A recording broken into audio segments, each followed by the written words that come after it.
This is Naked at Night with JD and Mark and Lance and Rick. I'll start off with Lance. You don't watch any TV. No. And JD, you don't watch much TV either. No. So Lance, for sure, you listen to 50 hours a week of conservative podcasts. There's so much good TV out there. Take 2 hours away from frickin' podcasts. And I know you've got the bandwidth to get decent TV in your studio while you're working, because we do the show out of your studio. So frickin' like, case in point, you love the movie, everybody loved the movie Alien, and then the sequel Aliens, right? Yes. Yeah. All right, that was 46 years ago that movie came out. But now, for the first time, it's a TV series, and it's really freaking good. It's as good as, I don't know if it's as good as the first one or the second one, but it's better than any of the other half dozen Aliens that came out between 86 and now. Why are you denying yourself? Why are you frickin' like listening to Sean frickin' Hannity instead of watching Alien or any of the other kick-ass shows that are on TV? Your dad was an Oscar-winning screenwriter and the most celebrated TV comedy writer of the 1950s. You should be treating yourself to frickin', this is the golden age of TV, or maybe slightly after the golden age. So, Well, I did watch Game of Thrones. all right, so that great frickin' show, except for maybe Season 8. yeah. Why deny you? There's so many other great shows. Well, I'll tell you a funny thing. I realized that there is actually an answer to this. Okay. I realized that I don't have much time to be a great artist. I'll probably die without ever accomplishing my goals. And so every minute that I spend that I'm not painting, I feel like I'm wasting my time. So don't respond. So what I do is I paint until I go to sleep every day. And that's all I do. And then if I ever am not painting, it's because I'm exhausted and I go out somewhere where I can relax. But I'd rather be out in public than watching TV in here, because I'm already in here all day, every day until midnight. All right. Well, in the words of Jack Torrance in another great movie, The Shining, by Stanley Kubrick, all work and no play makes Jack a dull boy. Remember, he goes crazy and tries to kill everybody. I'm a lot of things, but I don't know that I've been accused of being dull. I mean, it's Slow Horses, another really good show with Gary Oldman. all right. You know what? This is your field. You talk about these shows. All right, now I'm going to change the topic. Well, no, wait. Okay. We just had a class, for people that don't know, where Rick modeled for 4 hours without moving his head. Now he's moving his head every 5 seconds. Because we're doing the freaking show. All right. Yeah, but all right. it's All right. not an I'll try to action keep my. show. All right. So, all right. You're Next not time. Tom Cruise. All right.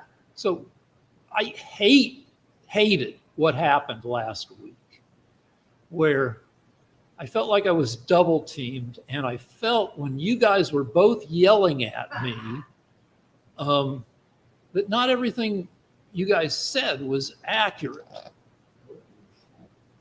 And I just decided, I know you were probably trying to rev me up to make the show better, but I've decided I'm done with the yelling. Since we started doing this show in 2017, I've had cancer twice. I'm just coming off of COVID. I don't need all the stress hormones flooding through me from all the yelling. And I don't think Lance loves it either. So I want to stop the show down after tonight for a while, come back with a format that is less conflict filled, and more serves our purposes of getting us some fucking recognition. You for your art and your teaching, you for your music and your directing, and me for my writing and my theory of the universe. And I think, this show is called Naked at Night. I think when we come back, if Pod TV allows it, we are going to call it full format. It'll be no holds barred. What? We're We're not allowed to do that. I don't know if we are. Rick, I don't know if we're allowed. We'll ask Are you Mark when he fucking comes. nuts? What? There was nuts there. Two of them. So we're going to take a pause in the production of this show because I can't deal with all the yelling anymore. Lance, you're too good at what you do. Let me explain. So you just said you do art all the time. But while you do art, your ears are open and you fill your ears with 50 hours of conservative podcasts a week. I mentioned Hannity, but you listen to another, 7, 8 other people, right? Yeah. And so it's like a full-time job. You are very prepared. Yep. And it's a very self-consistent. All the guys you listen to, they mostly agree with each other, right? Well, believe it or not, I've begun to whittle them down to the ones that I agree with the most. And I find that some of them disappoint me a little bit.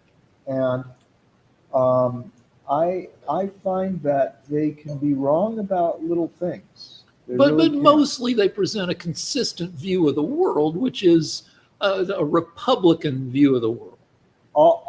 Because this is of some interest, I will say that over the decades, I've tried to pick the ones that I think were the wisest and proved to be the right the most.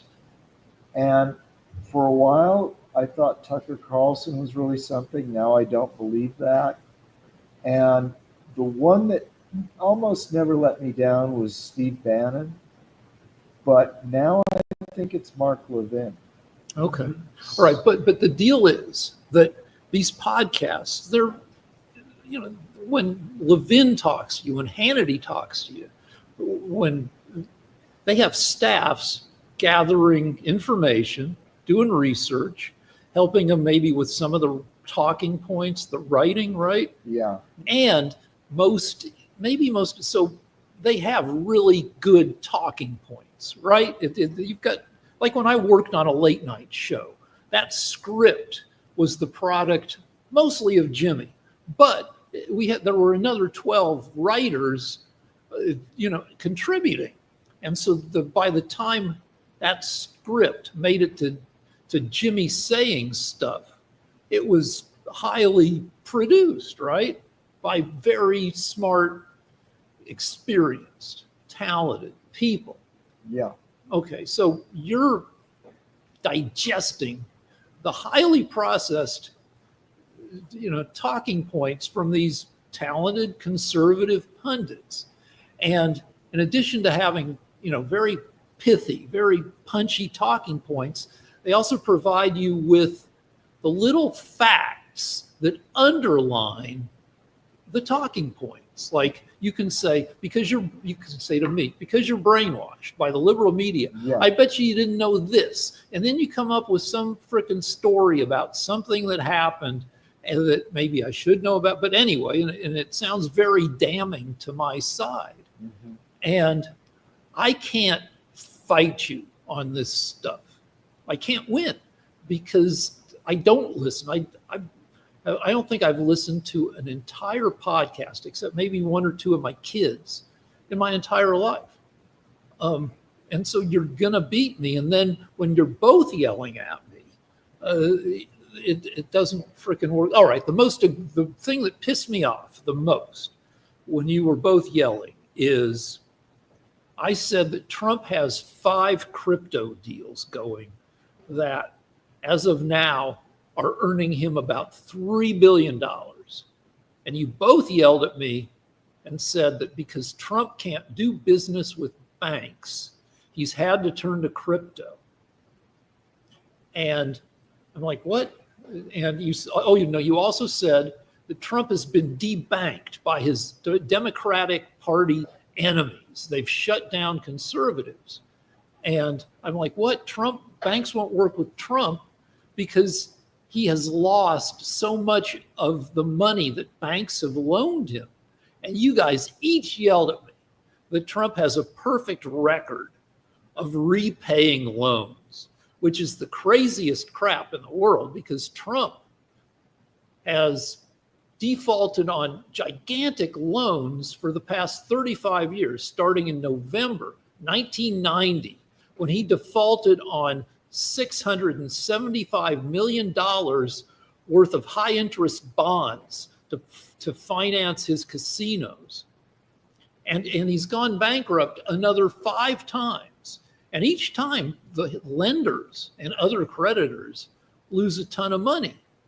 In 2008, Trump got a $640 million loan from Deutsche Bank, the world's dirtiest bank, a bank that paid $14.5 billion in fines from 2011 through 2018 for sleazy banking practices, and one of the last banks at the time who would loan Trump money. So they loan him 640. 2 years later, Trump comes back and says, I can't repay the money. And I'm suing you, Deutsche Bank, for even lending me the money. And Deutsche Bank, not wanting to go to court, forgives $287 million in debt. And so the idea that Trump is a perfect payer backer of loans is freaking ridiculous. Also, debanking is when banks don't let you deposit money there because they don't know where the money came from. So Trump doesn't want to, well, he does want to deposit money. Don't move your head. Okay. But the crypto money, he's not depositing money in crypto. He's being given crypto money by the crypto people for adding his name to the crypto product. So that has nothing to do with debanking. So all your point, what you're double teaming me, yelling at me this stuff. And anyway, I don't want to do this anymore. I want to shut down the show for a month or two, come back with a new format that's less political. I've been writing a novel for, I don't know, 5, 6, 7, 40 years, depending on, it started as one thing. And I want to start reading the novel in installments. It's good. With my nuts out, fully frontal story hour. If you want to give tips on painting or on the history, you just, when I was modeling for you earlier today, you told your art students about the rise of textured paint in the Baroque era following the early Renaissance, so that paint lay flat on the canvas until the 1500s. And then people discovered that you could make paint kind of stack it so it would add dimension and texture. You know a ton of stuff. You could talk about that. JD, you've got your music. You've directed 15 movies, and I don't know, 40, 50 music videos. And so I'm willing to pay for a PR person that this is, I'm done saying I got the second highest IQ in America. Fuck that. I've got the highest IQ in America. I'm 65. This is my last shot at making something happen. And I'm doing it with my dick and balls out. I think I can get a PR person to promote that kind of stuff. And they can tell us what we're always saying. Well, we don't know how many people are looking at this frickin' show. We're on Pod TV. I don't know where else we are, because Pod TV is also on other stuff. But we don't know how many. But anyway, if we get a PR person, they can tell us where we need to go to. Is it TikTok? Is it back to YouTube? I looked at YouTube. YouTube lets you show nakedness as long as it's not intended to give you a boner or a lady boner. That if it's for educational or artistic purposes, you can kind of get away. So do we go? Anyway, that's the frickin' deal. I love it. Okay. Lance? All right. Well, you played the C card. Cock? So- My No. Well, first of all, you mentioned your cancer, and then you said some shit about Trump. So I'm afraid that if I try to defend Trump, No, go you ahead. I may mean, this get is cancer again. this is the last show. No, this is the last show under the old yelly format. I don't. We can do Right. less yelling, but you I'm can gonna still You defend. spoke at great length, so I'm going to take 5 minutes. Okay. All right. So I'm taking 5 minutes. So, first of all, please don't pull your pants down again. No, that was it. I thought his penis was quite attractive. Thank you. You have a really great penis. I've I mean, you know I'm not gay, but like I've looked at my penis of late and have decided that it is a perfectly good porno penis. so, man, you can. Thank you. But it's attached to a 65-year-old man who's been married for 34 and a third years. So, it's not going anywhere except maybe into the eyes of viewers under the new format. Okay. Well, okay, I'm reclaiming my time.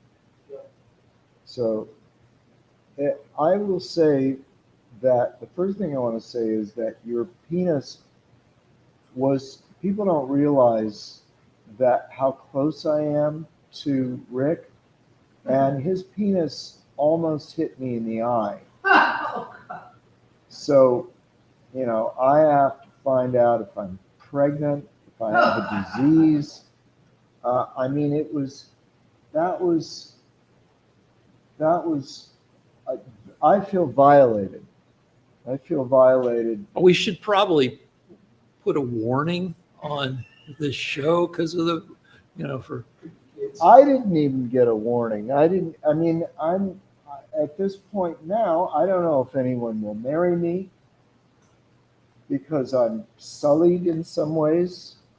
Anyway, so, all right. So when it comes to Trump,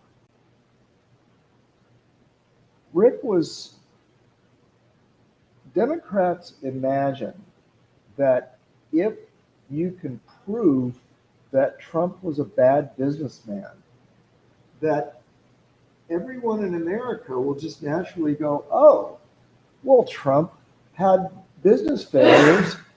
Trump had business failures, so we better vote for Biden or Harris.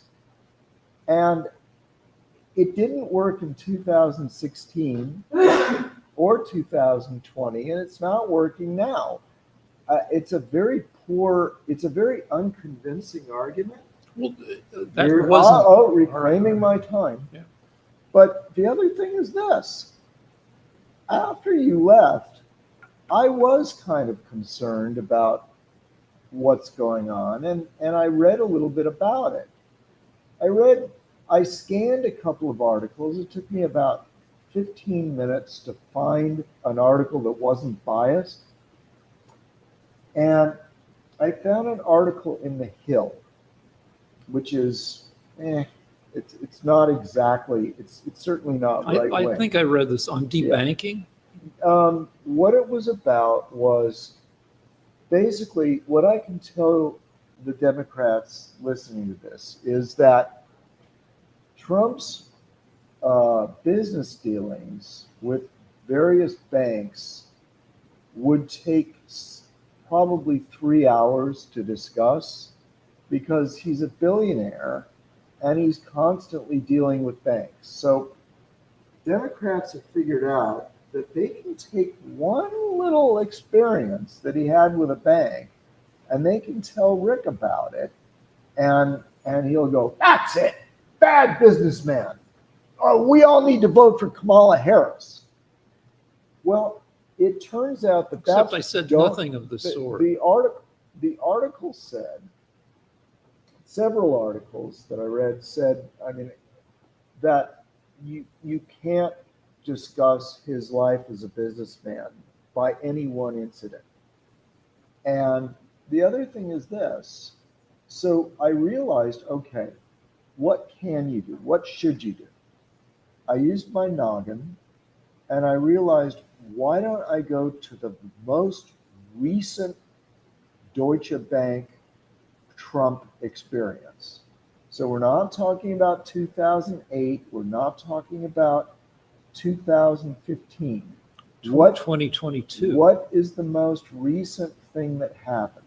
So Deutsche So Bank in 2022. In 2023, there was court testimony from the person in charge of his account at Deutsche Bank.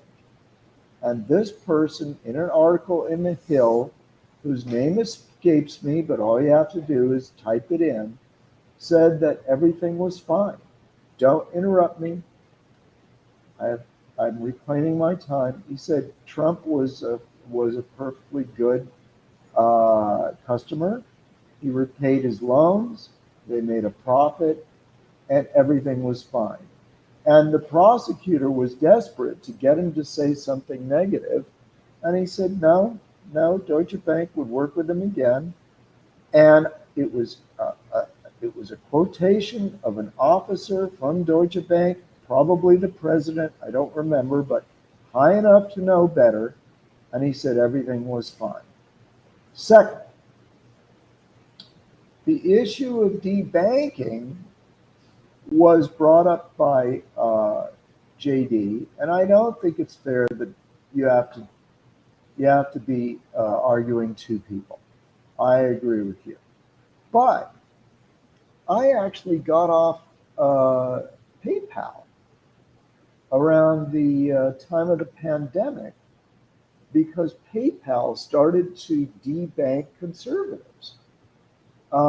It wasn't debanking, and it might be a scare. I don't want to get sued by PayPal, but there was so much debanking going on that conservatives like myself were looking around at ways that we could be truly fucked.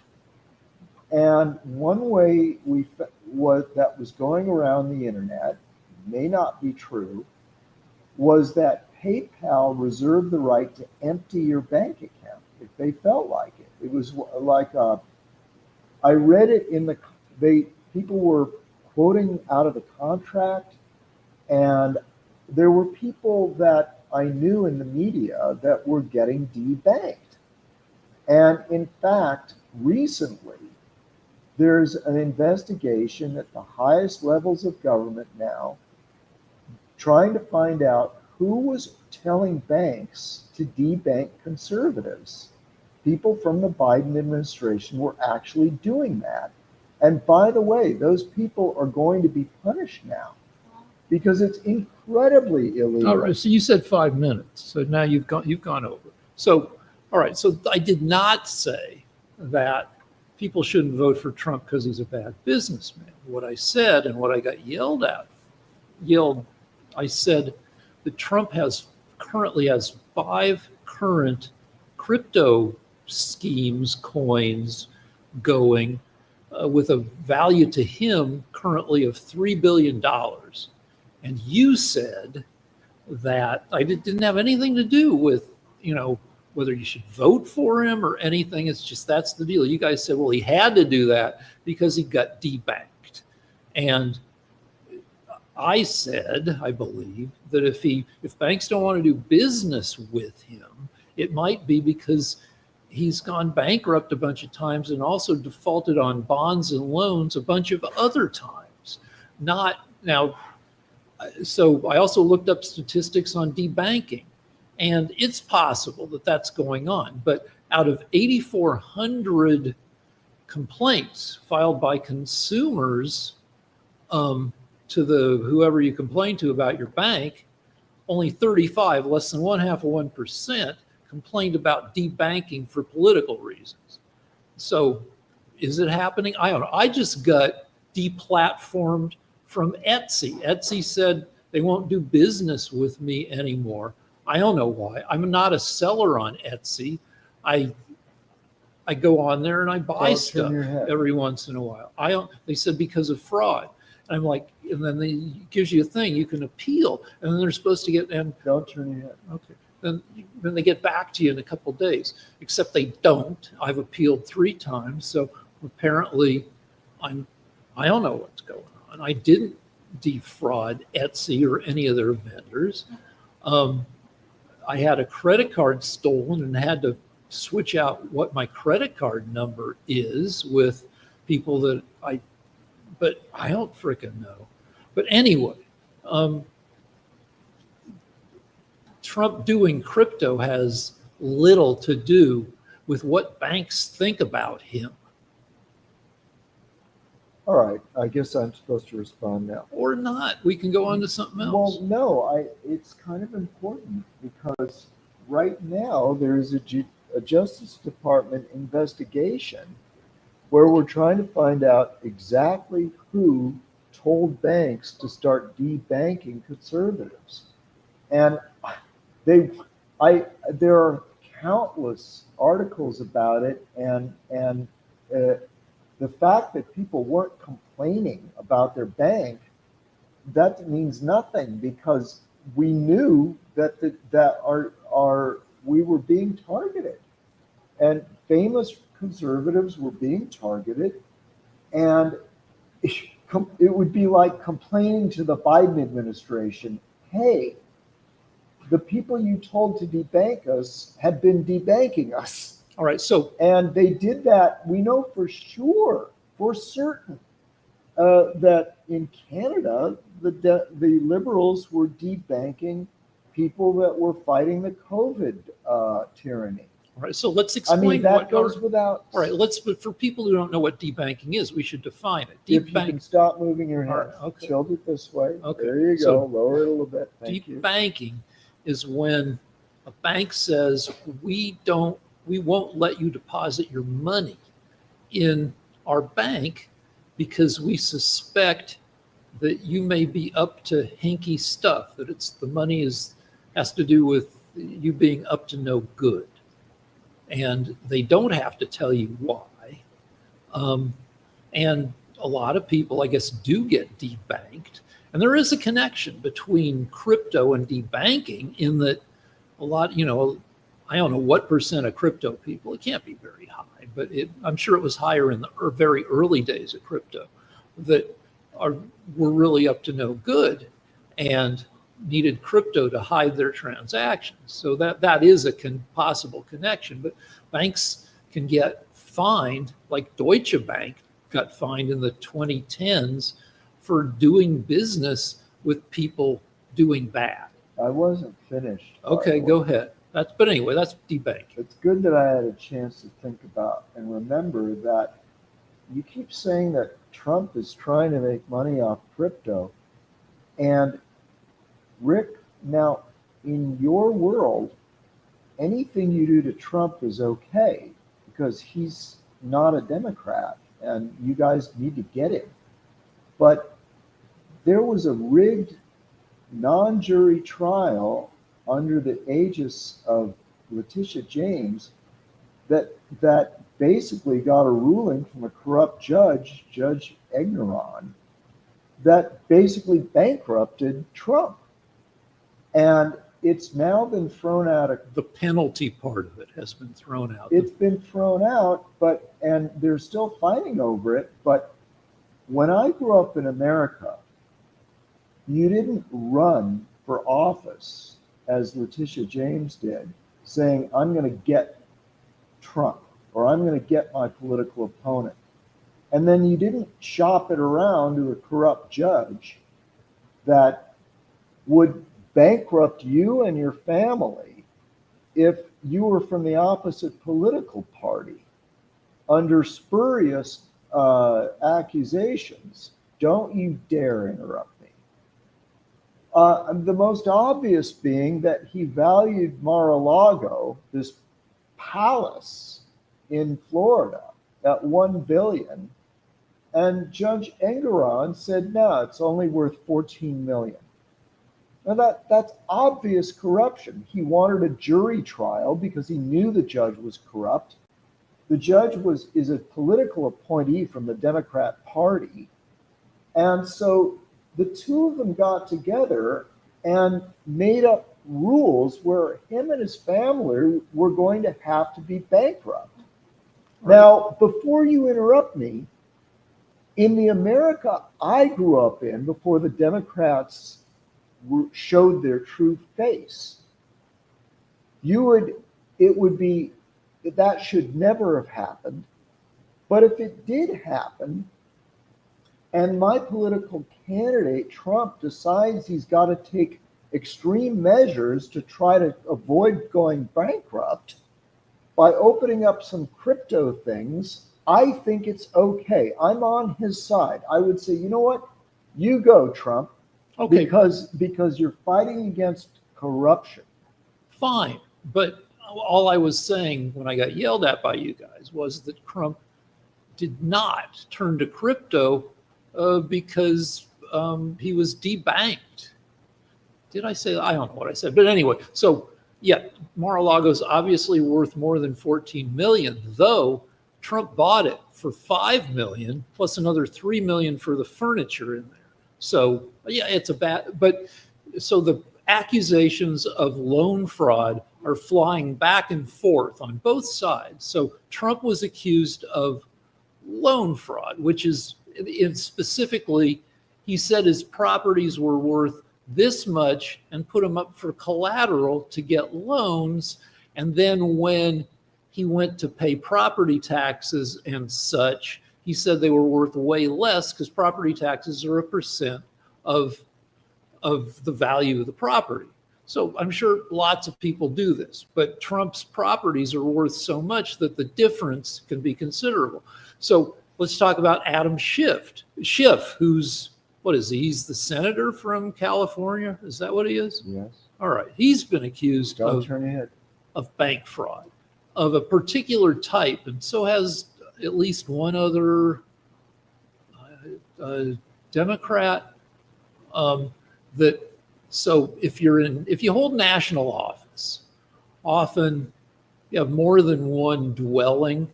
You have your family's house in California where your family stays, and where you stay when you're back, from Washington, and then you have like a condo or maybe a house, in DC because you live there a big chunk of the year. Now, people are saying that it's mortgage fraud if you call each of the two houses your principal dwelling. And they have a point that only one of your places can be your principal dwelling. Why is that possibly loan fraud? Because you can maybe get 0.5% off your loan rate. I'll turn your head. Okay. For it being your principal dwelling, because you're going to be more committed to holding on to your house that you live in. So there's less risk to the lender that you'll default on your loan. So it's possible Schiff and maybe a whole lot of other people said, yeah, I've got this primary dwelling, told that to one set of loan officers, and then said to another set of lenders, this is my primary dwelling. Is it a huge deal? I don't know. Well, they were going to bankrupt Trump over it. Okay, but that's what is happening. So do you want to go on to something else? You know what? In view of your health, sure. All right. Is Mark up? All right, Mark. If not, I'll talk about it. Hello, Mark. I'm up. What's up? Everything's going well. Y'all are having a civilized discussion, which is always a great thing. I decided to turn off my fire alarm, and that's always a great thing. So I just disarmed it so you won't hear beeping noises. Awesome. Just hope there's no fire in the house. All right, so we're going to start with a question to you. Yes. Can you show full nudity on Pod TV? I have to check with the actual founders, but I would say the answer to that is probably no.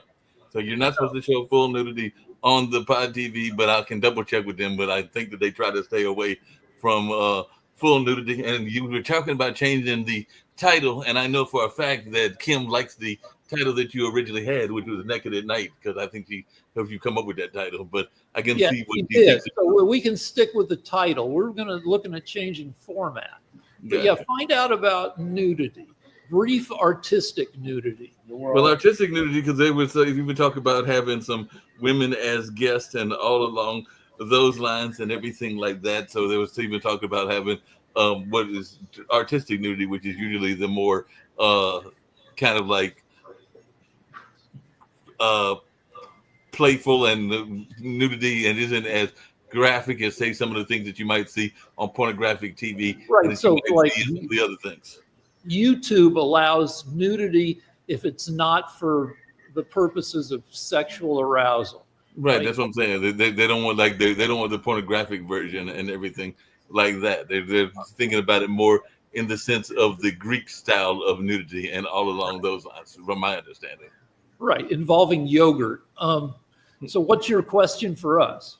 Again, my question for y'all, because as I told you earlier today, I went to an event. There was probably a good 15 to 20,000 people at this particular event. I might be overestimating, but it was a lot of people out there. They were celebrating African American culture. The event is now celebrating its 10th anniversary. It's called Black August in the Park and everything like that. So my question for you, and this is for both of you as well as for JD, is what is the biggest event that you have been to, and how did you put up with the crowd? Because like I said, me and a good buddy of mine, we went and we came in there about midway through the event, walked around the event, saw some of the vendors, saw some of the history exhibits, and listened to the DJ and the African drumming. There was no live band that I saw except for the African drumming and everything like that, and definitely saw several people going to get food vendors, and there was a couple of art people there, as well as somebody that was doing a flower display and some character art as well. So I just wanted So I have an answer. yes. In Boulder, Colorado, on Halloween, people would gather on the pedestrian mall, 50 to 80,000, maybe as many as 100,000 people in a 4-block stretch of Pearl Street. And I bounced a bar that was on Pearl Street.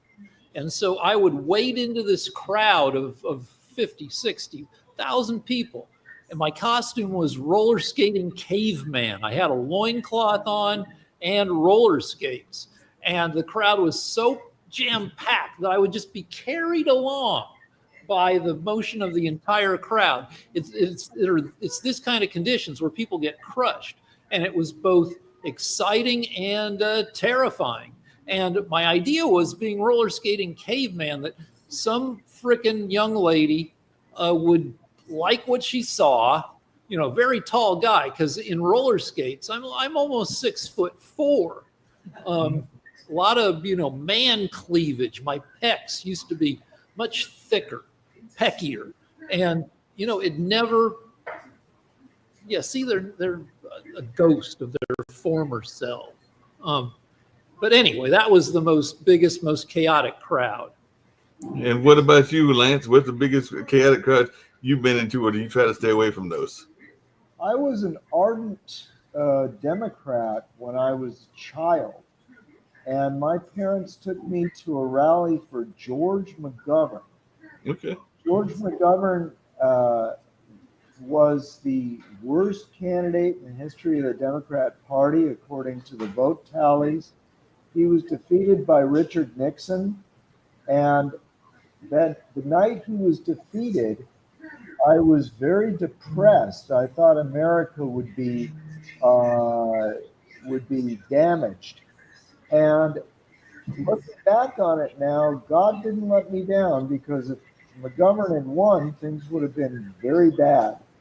He was an extreme left winger, and so it just goes to show you that you can be dead wrong about things when you're 11 years old.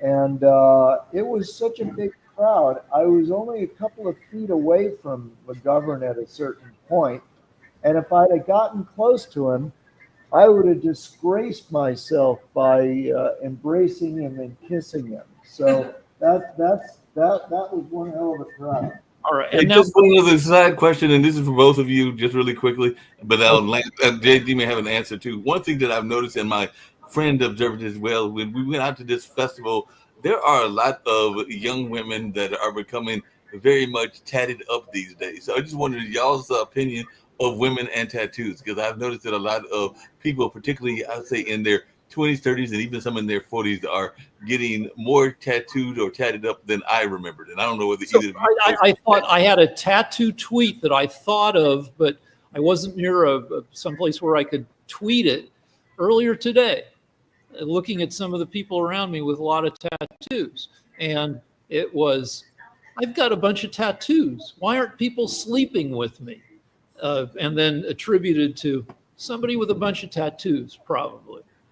So I would say that, yeah, having a ton of tattoos is no substitute for having a personality. Yep. What about you, Lance? You got any tattoos? And what do you think about this new trend of women having tattoos? Yeah, I think it's disgusting, and I think that it's a measure of how dumb they are. Now there are smart people that have tattoos. Nice ones, well thought out tattoos. No, all tattoos are ugly and stupid, but um, the only people that I think should have tattoos are members of the Merchant Marine. I think an anchor is probably okay, or a symbol of the U.S. Marine Corps. But the more tattoos a woman has, the uglier she is. So I try to explain this to women, but I've made little progress. Uh, and I think the reason is that society has become very coarse, and the traditional values of the human body being a noble, even divine vehicle, a holy thing, uh, both religiously and artistically. As an artist, you appreciate the unbroken simplicity and polished brilliance of human flesh. That's ruined by vulgar ink stains. And in the Jewish religion, there's even a religious prohibition against tattoos for the reason I alluded to, that the God wanted the Jewish people to feel like they had self-worth. And I think when a person puts a tattoo on their body, there's a certain lack of respect for themselves that they have there, especially for a woman. But that Now, being said, hold on one second. The tattoos of the future will kick ass. The ones that actually move and glow and change shapes. Like you have a dragon that just every, I don't know, half hour just winds its way down you and then back up. That'll be fun. Yeah, that would be great. I can't wait. All right. A tattoo with a dragon that actually breathes fire. That sounds scary. Yeah. I love women with tattoos. You do? Yeah, I love it. And what about the big crowds? I know you played some big crowds. So what did you think of the big crowds? I love big crowds. The bigger, the better. I was just in one. It was called Labyrinth Masquerade Ball last week. So I went with the girl that I'm seeing right now. It was a huge crowd at the Biltmore, and I love big crowds, quite frankly. So, Cool.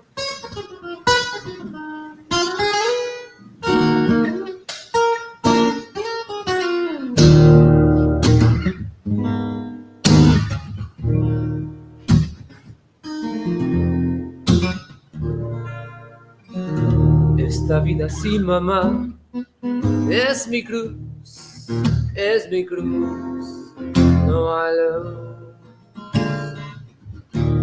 Esta vida sin mamá, no hay luz, no hay luz, es mi cruz.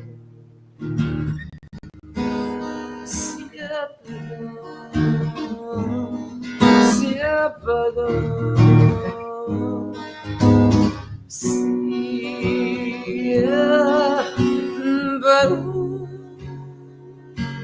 se apagó, se apagó, se apagó la luz.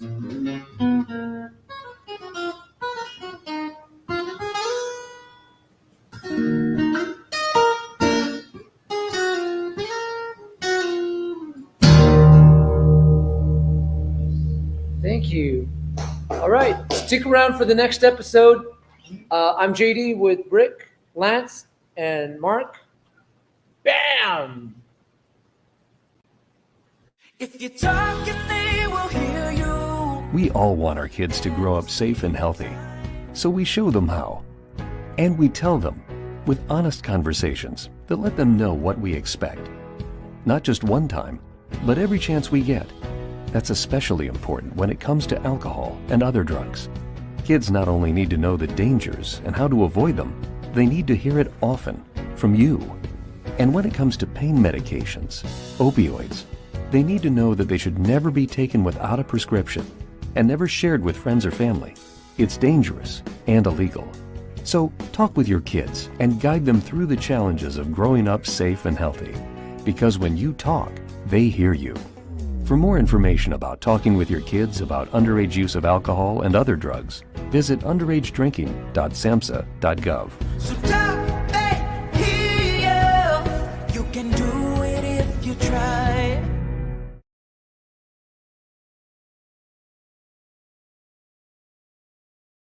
The only trick you need to save time and money is to shop at Aldi. Aldi. Shop differently.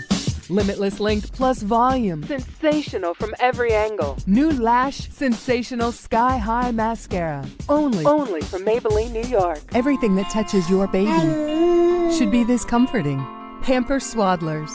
The #1 choice of hospitals is 2 times softer. All right, Travago. Find me a hotel somewhere in Thailand where I can wake up with a view of the ocean. Awesome. The future. It's impossible to see. And when it's finally here, it might not be what you'd expect. It might just be better. Introducing Luxury Electric.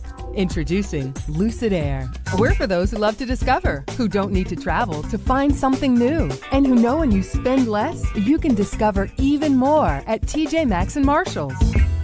Smooth, velvety chocolate wrapped in precious gold. Ferrero Rocher. Watch me! What?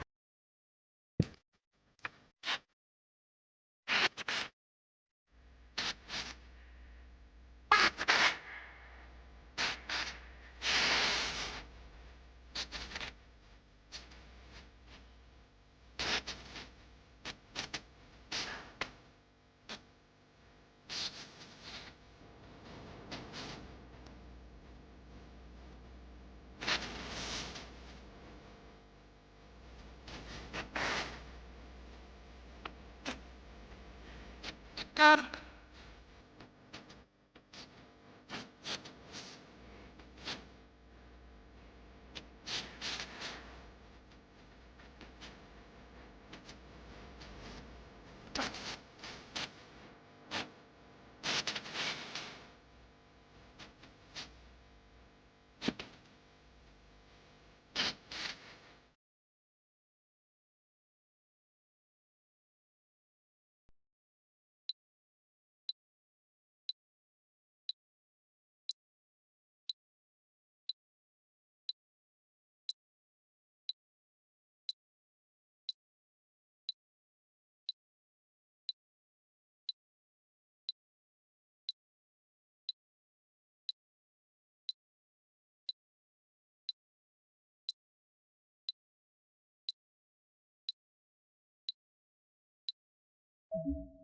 It's Naked at Night with Lance and JD and Mark and me, Rick. So I did the topics last episode. You want to throw out a topic here? Well, I don't want to. So, I mean, we're trying to do a less yelly show because, I mean, the stress of doing the show has perhaps temporarily deranged me. Yeah, I have to say that I suffer when we do this show too. I'm depressed after every show. So now we don't know why people watch the show. I think they like the politics, but if it comes to issues other than politics, so issues of a social nature, I would have to say that this week I realized that all of the women that I've been dating are dominatrixes. Dominatrices. Is it ICE or IXES? I would think It's plural. C, but I think dominatrices sounds better than Like dominatrixes. Dominate try. All right. Anyway, But anyway, the point is, it's like now it would be- professional or amateur dominatrices. Does it matter? Yeah, it does, because one, you get, I don't know, $500 an hour for like whipping some business guy who likes to not be in charge after a hard week of yelling at underlings. Perfectly understandable. Well, look, here's the deal. In our last show, in the last segment, we talked about how women are getting tattoos and that this is a trend because it's just fashion. And frankly, I don't think any of these women are putting any thought into it. It's just fashion. Everybody's doing it, so they do it, which is a lot of what fashion is. I have to admit, I probably cut my hair shorter now than I did in the 70s. But the point I'm trying to make is that being a dominatrix is now a fashion trend in LA among the young women. And this is a new trend. It's a new fad.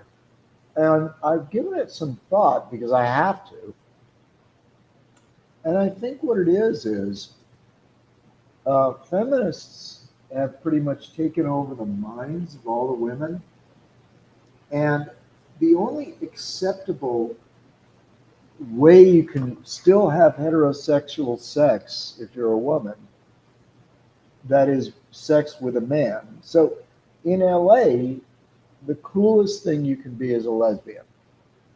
That's acceptable to the lesbian community, and they're making the rules. But if you can't be a lesbian, you have to have sex with a man. It's okay if you're beating the crap out of him. Now, do they dominate you, or wouldn't think you'd put up with that? That's really none of your business, Rick. But the point I'm trying to make is that it? Is this the new thing? Is there a way out? Can we have women that don't want to beat us up? Because I mean, when you think about it, of course, yeah, sure, you can have sex with a guy. Just make sure you get back at the patriarchy while you're doing it.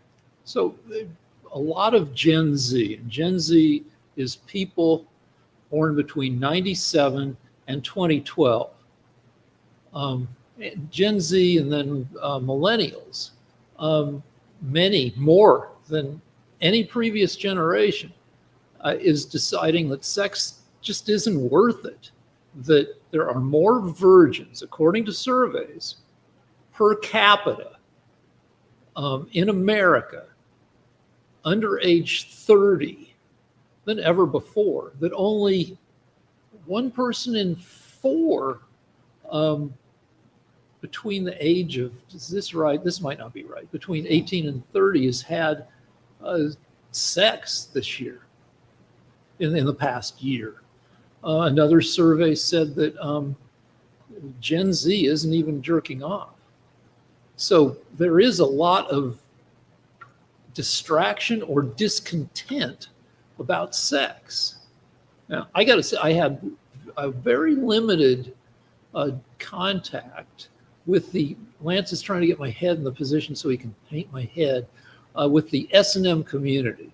So I thought, maybe there are some women. This is many, long before I was married. I was thinking, so maybe there are women who like to cause guys pain. That's their thing. And I thought I had a fairly decent pain and humiliation threshold. And, if some woman wanted to walk me around a kinky nightclub and I'm on a leash on all fours and wearing a diaper, and she's whipping me, if that is what it would take for her to then later in the evening, I don't know, take me to bed, that was a trade I was willing to make. So I went to a meeting of an S&M society to meet all the women who wanted to humiliate guys. And when I got there, it was all guys, like 12 guys, and all cheesy guys, like guys, vice principals of middle schools, who, no women, zero freaking women. Women have the good sense to not want to have anything to do with this world. But all the other guys, we're talking about, they wanted to be on top. They wanted to cause women pain. Guys in these polyester suits that, were not. So it was icky, and I did not go back. All right. Well, I have something to say. And that is that when Rick asked me that question, of whether I allow them to dominate me, I thought it would be funny to say that's really none of your business. But I realize now that this show is educational. And so I have a responsibility to tell the truth. And I tried it once to be a good sport. And I have to say, the thing I concluded was, that hurt. And so let it be known, just for anybody that cares, no, Lance has had his fill of that shit. It hurts. It may seem like it doesn't hurt, but it does, and it ain't worth it. Okay, but now did the woman get actual, any kind of actual satisfaction or pleasure out of it? Or was it just performative? Let me tell you something. They've got all this equipment, so you can't really do it without, you got to have whips. There are different kinds of whips. There are softer whips. There's, nasty whips then there's chokers, things where you're stuck together and you can't move. And I have to say, I learned that I don't want to be hurt physically by anybody except my dentist. And no, it's a bad thing. Even what appears to be the most mild version, the lowest level, where if the doctor says, now that pain in your knee, is it a 10 or a 0 or a 1? Even the 1 is really not something you want. Yeah, so I guess if Hamas was to capture me, I'd have to put up with it. But if I'm just trying to date a girl in LA, no, it ain't worth it. Well, to me, it sounds like a lot of work. And I don't know, I want the laziest sex possible. Okay. But also, I am my own dominatrix. Okay. Because I'm on the spectrum. And some people on the spectrum engage in stimming. What's that? That's where you physically stimulate yourself to when you feel your attention flagging, like chewing gum. There's a lot of muscle movement. That's a stim for some people. Rocking, making your leg move. And I do a lot of this. What about when you're modeling for an artist? You can't I know you can't. You're not supposed to move. Good. But I pick it myself. I look for places there might be like a little zit or an ingrown hair, and I attack it. This thing started off 17 years ago as just a little zit on my arm, and I've attacked it for so many years that it's a permanent blemish. if I wake up in the middle of the night, instead of trying to go back to sleep, I get all stimmy and I'll search myself. Like sometimes I'll find little pimples where along my underwear elastic, and I'll Wait a minute. Rick, Show us. Rick, No, this is becoming disgusting. Could you please move on to All either right. get to your point or move on to a different I'm just saying that I torture myself. Okay. Huh. Jesus. All right. Show us. All right, so let's try this topic. It's not super controversial. It's kind of fun. So our governor, Yeah. whom I'm sure you don't like at all, has been taking it to MAGA by tweeting like MAGA, like Trump, all caps, and AI imagery of him in heroic positions, shirtless, holding a flag, a ton of stuff that which I enjoy. I've enjoyed it since when I was in high school. I ran for head boy. Our school, Don't move. okay, Turn your head over. This way. every year it Okay. elected a head boy and Lower a it a little bit. head girl, which were Yes. co-student body presidents, and so it was me and another guy were the main two male candidates for head boy, and then there were female candidates for head, and then there was an imaginary candidate, Joe Romblefleet. People had if you were making fun in the late 70s, you'd use names like Romblefleet because of the influence of Mad Magazine. But I loved Joe Romblefleet because every time I did like a campaign post all over the Don't school. move. All right. Joe Romblefleet would do a poster making fun of my poster and also the other guy's poster.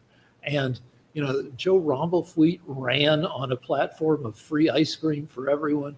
And I just thought it was, I was running for head boy because I thought I could help the school. I was wrong. And also I thought maybe I could get a girlfriend if somebody was fooled by, my civic activity into thinking I wasn't a creep, which didn't work. But so the whole exercise was a little bit of, grim strategizing to get a girlfriend. And I knew it was stupid. And I appreciated Joe Romblefleet because he showed how stupid the whole thing is. And kind of for the same reason, I like the Newsom tweets. And do you want my opinion of Newsom? No, I want your opinion of. I know you hate Newsom. I think you blame him for so much shit. I've never but hated anybody as much all right, in my life. but since we're not doing a yelly show, just talk about how stupid it is to make talk about his tweets. I haven't talked about him as a person. That a slickster with who's mainly hair. If you wanted, here I gave that to you, but just talk about the tweets. Rotate your head that way. Thank you. I will say something about the tweets. If this guy imagines that anyone's going to vote for him, it's the tweets are to me I think that besides his gubernatorial record as a quote unquote leader, the idea that he thinks he's the head of the Democrat Party and that he has a chance that these tweets are going to help him get into office or whatever, don't interrupt me. I'm not. What astonishes me is I'm watching in real time a public person that is crazy. So the tweets to me are a good representation of his state of mind, because he imagines that that anyone will vote for him and that this is some sort of popularity thing. He's not important. Nobody cares what his opinions are. If he runs, none of these things he's doing to be sort of a funny, interesting character are going to make any difference because everybody knows that he's the incompetent to the point of sociopathic governor of a failed state. All right, so the follow-up question is, if his tweets are evidence of an unsound mind, then that doesn't apply to Trump with his tweets? No, because Trump is the best president we've had in my lifetime. And I think if the next 3.5 years are as good as the last 6 months, I think he'll surpass Lincoln. All right, let's move on to something else. I should counter that, but we're not doing a yelly show. Okay. So, I mean, we could talk about just Trump and his people have been busy as all heck, and so you could say, as a conservative, it's because Trump is, the greatest president, and libs would say it's all a distraction from Epstein. But let's not do that. But let's talk about one of the things he did, which is a couple days ago, the FBI raided John Bolton's house looking for classified docs from his time as Secretary of State that he shouldn't have held on to. And let me just say a couple things about classified docs, which has been explained to me by my media, that they can include docs that are labeled top secret, or docs where you should even if they're not labeled, you should know that they have sensitive information. And finally, if you were in a meeting about a sensitive topic and you took notes and you kept those notes, those, even though nobody looked at them and said classified, if they've got sensitive information in them, they can also be considered classified. But it's only been 2 days since they raided his house, and we don't know what the tally of docs he shouldn't have will end up being. Well, to be honest with you, I don't really have a dog in this fight.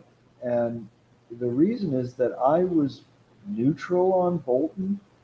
I know a lot of people think he's a turncoat to Trump. And the more I look into it, the more weird things Bolton has gotten up to that I find alarming. But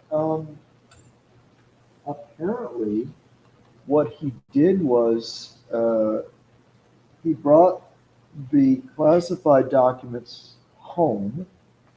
Then he's accused of sharing them with his wife and daughter and using them for a book he wrote. Now, obviously, you can't do shit like that. And we've had a lot of stuff about documents, about classified information going out.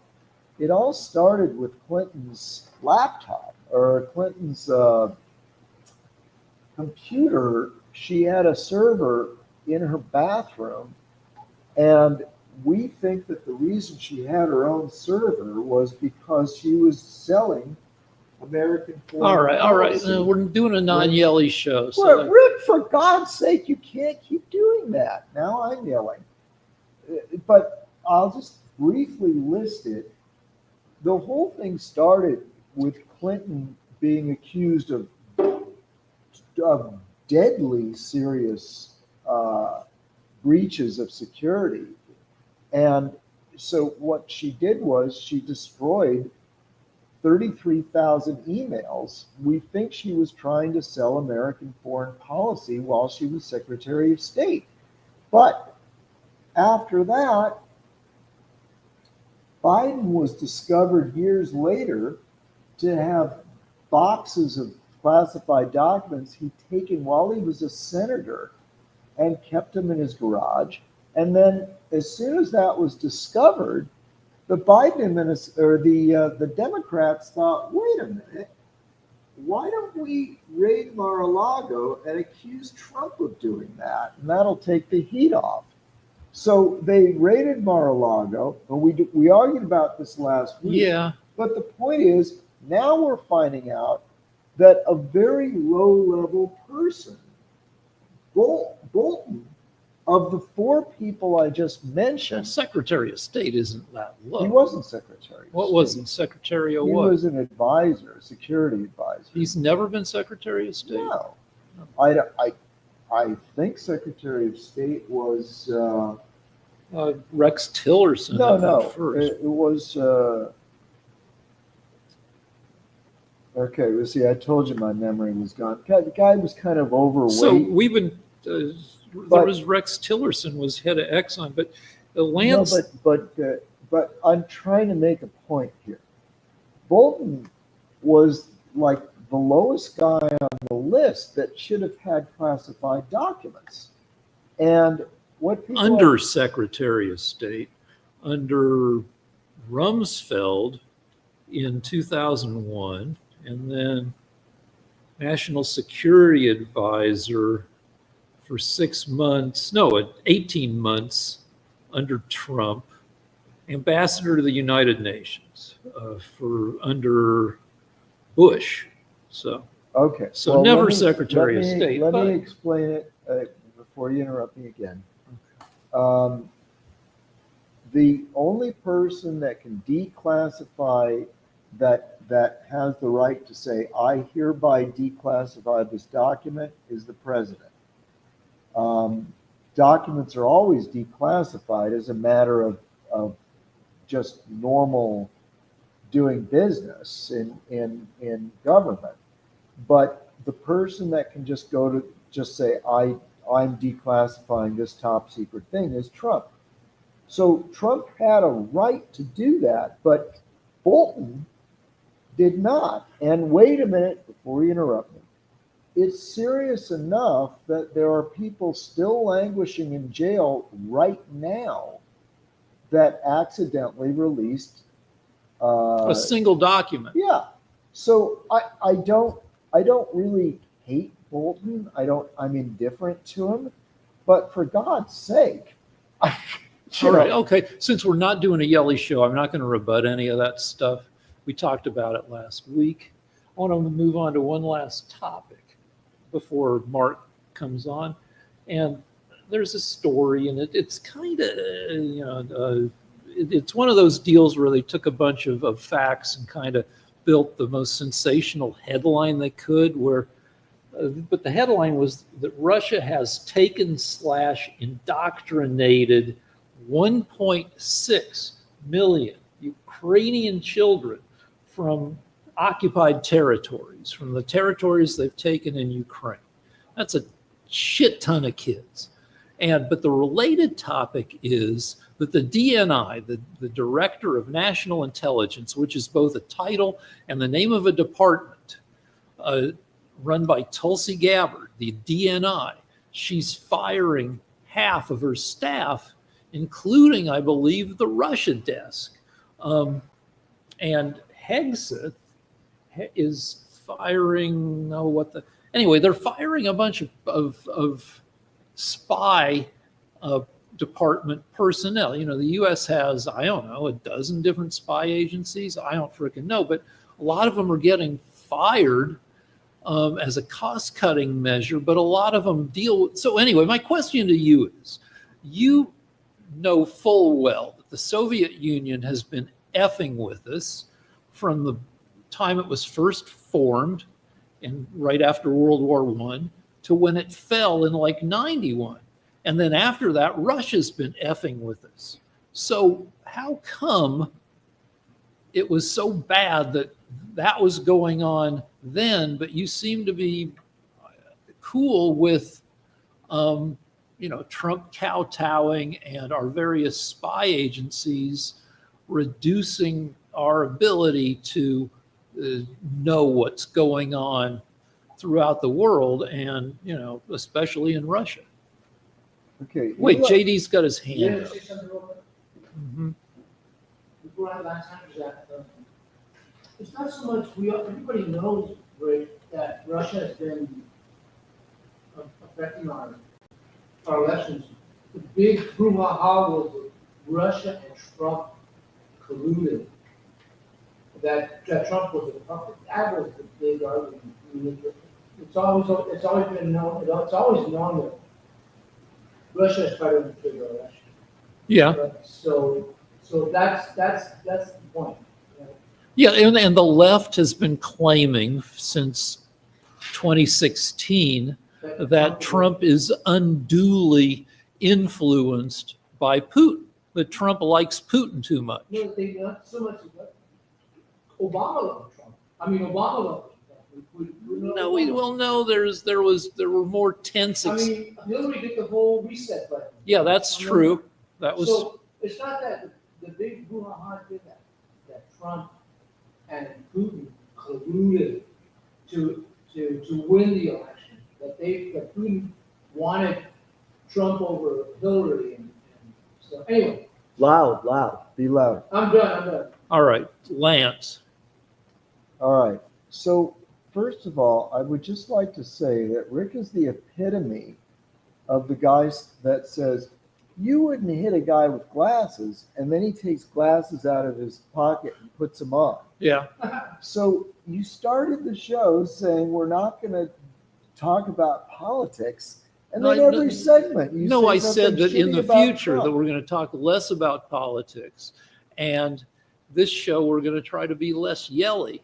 But if you need to yell about what I just said, then go ahead.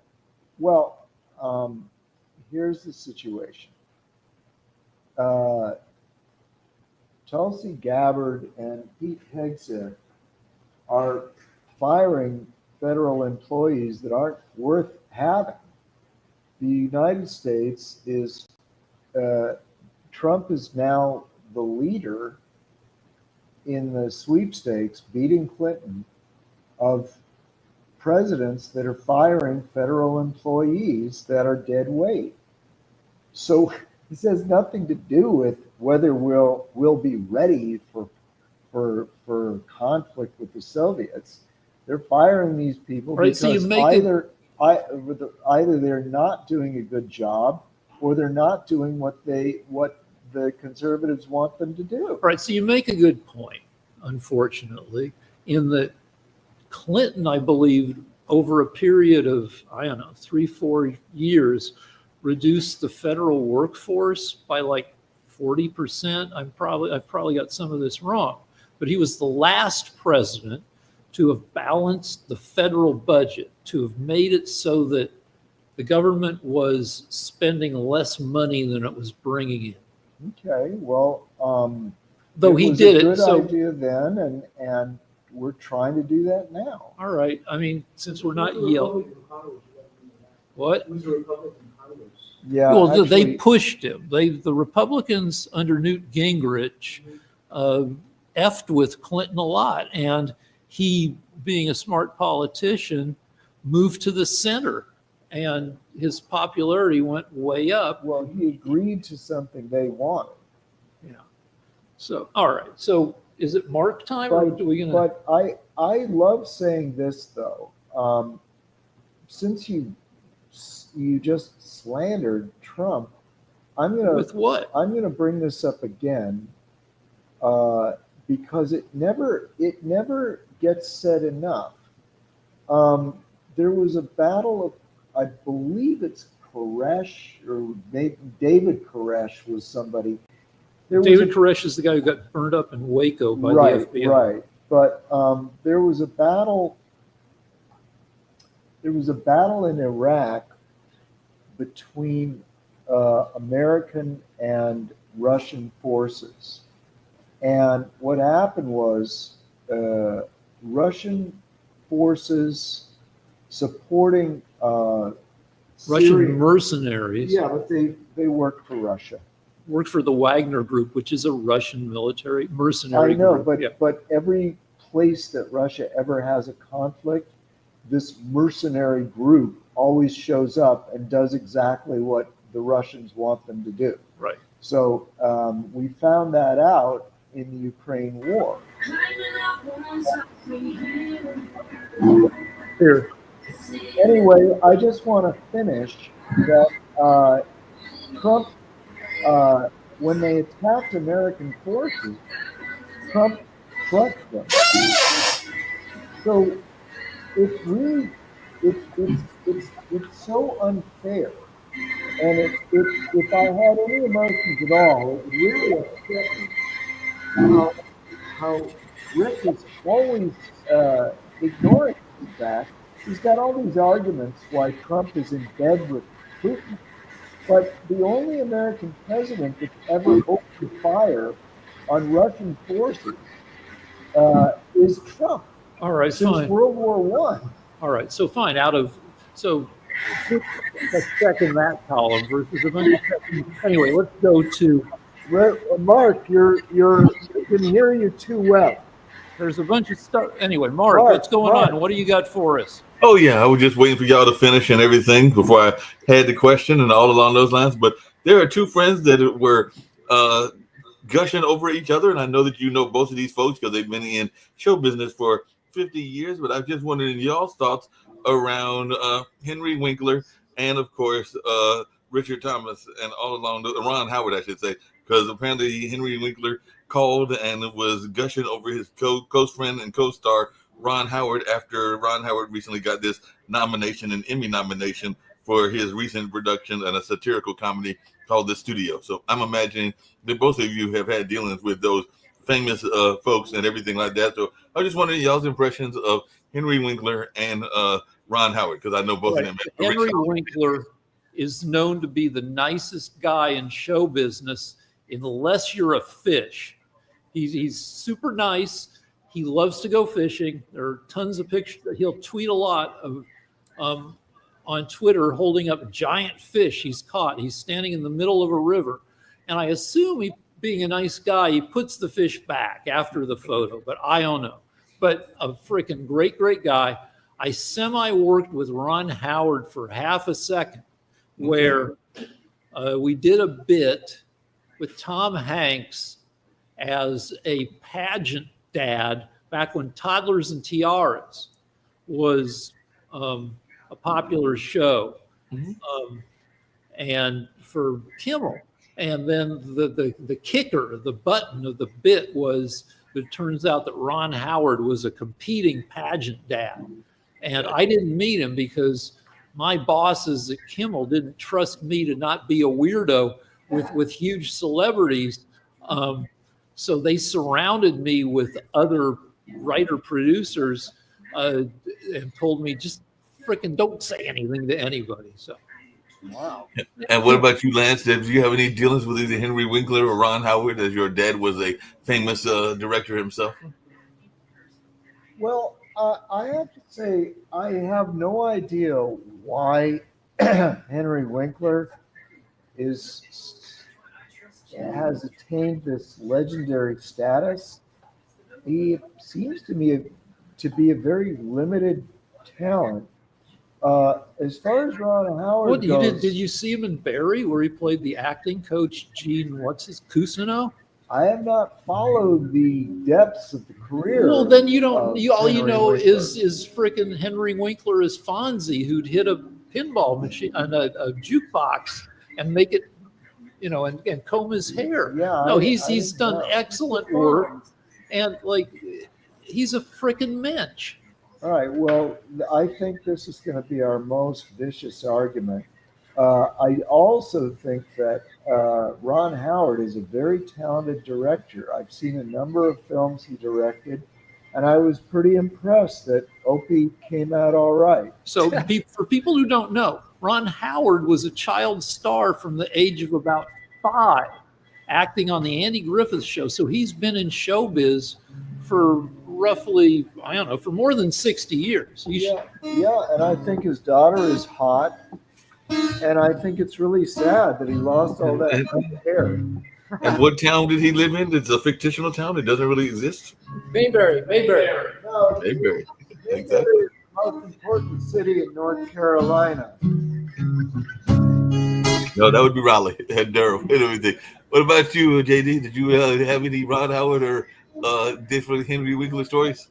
Not yet, Mark. But my career is still young. I'm hopeful that It's one day coming. I will connect with him. Cool.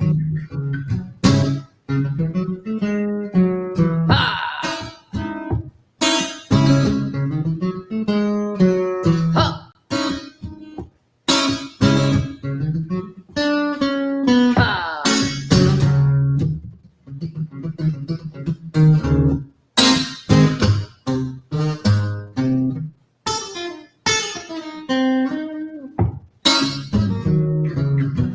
En la ruleta de amor. En la ruleta de amor. Yo gané tu dolor y perdí tu pasión en la ruleta de amor. And in the roulette of love. And in the roulette of love, I hit the jackpot of pain. And I lost your romance in the roulette of love. You're gonna do the love. Yo perdí tu pasión. Yo gané tu dolor y perdí tu pasión. Ah. Ha. Ha. Ah.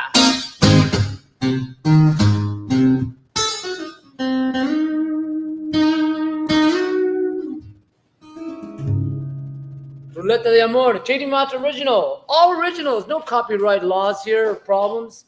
Anyway, we're hope you enjoy Naked at Night with Rick, Lance, myself, JD, and producer extraordinaire Mark.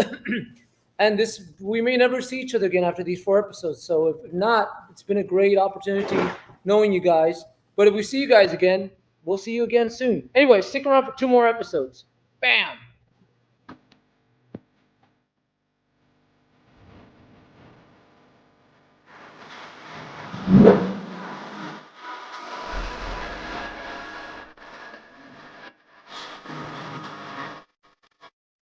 I want to thank everyone for coming to the 2020 TAF Awards. This was a show like no other, people. This is the Grammys for dignitaries, educators, and support staff around the state of Oklahoma and worldwide. We cannot do this without the support of the people. So we thank you. I thank you for being such a dedicated supporter to this movement for the Teachers Appreciation Foundation. I thank you.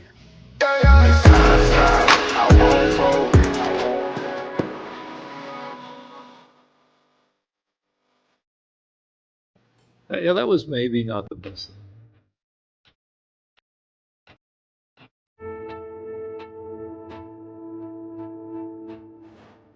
I'm Dr. Sylvia Earle, a marine biologist, oceanographer, explorer, feeling passionate about the protection of this blue planet.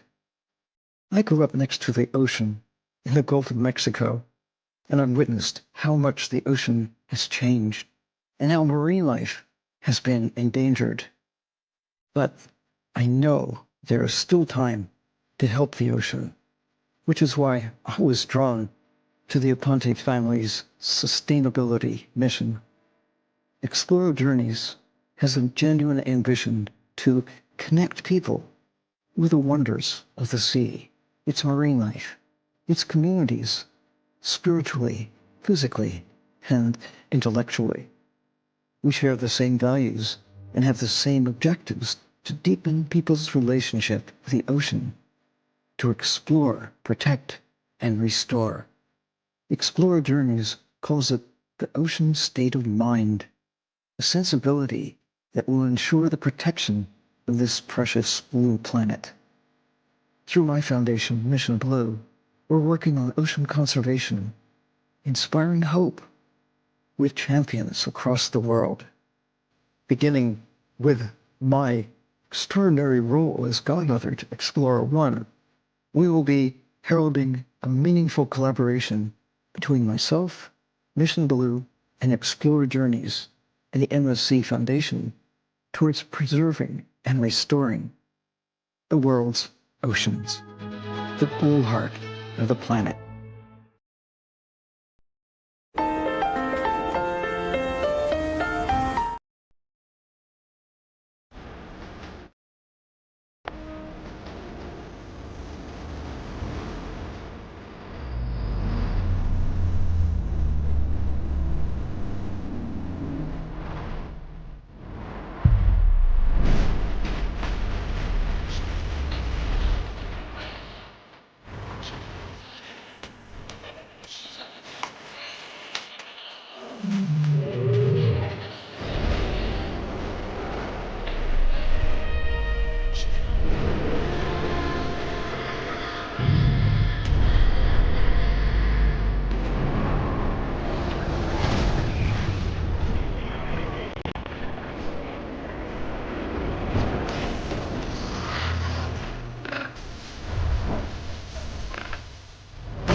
Night with JD and Lance and Mark and Rick. And let's talk about the Sydney Sweeney thing, which is already a couple weeks old.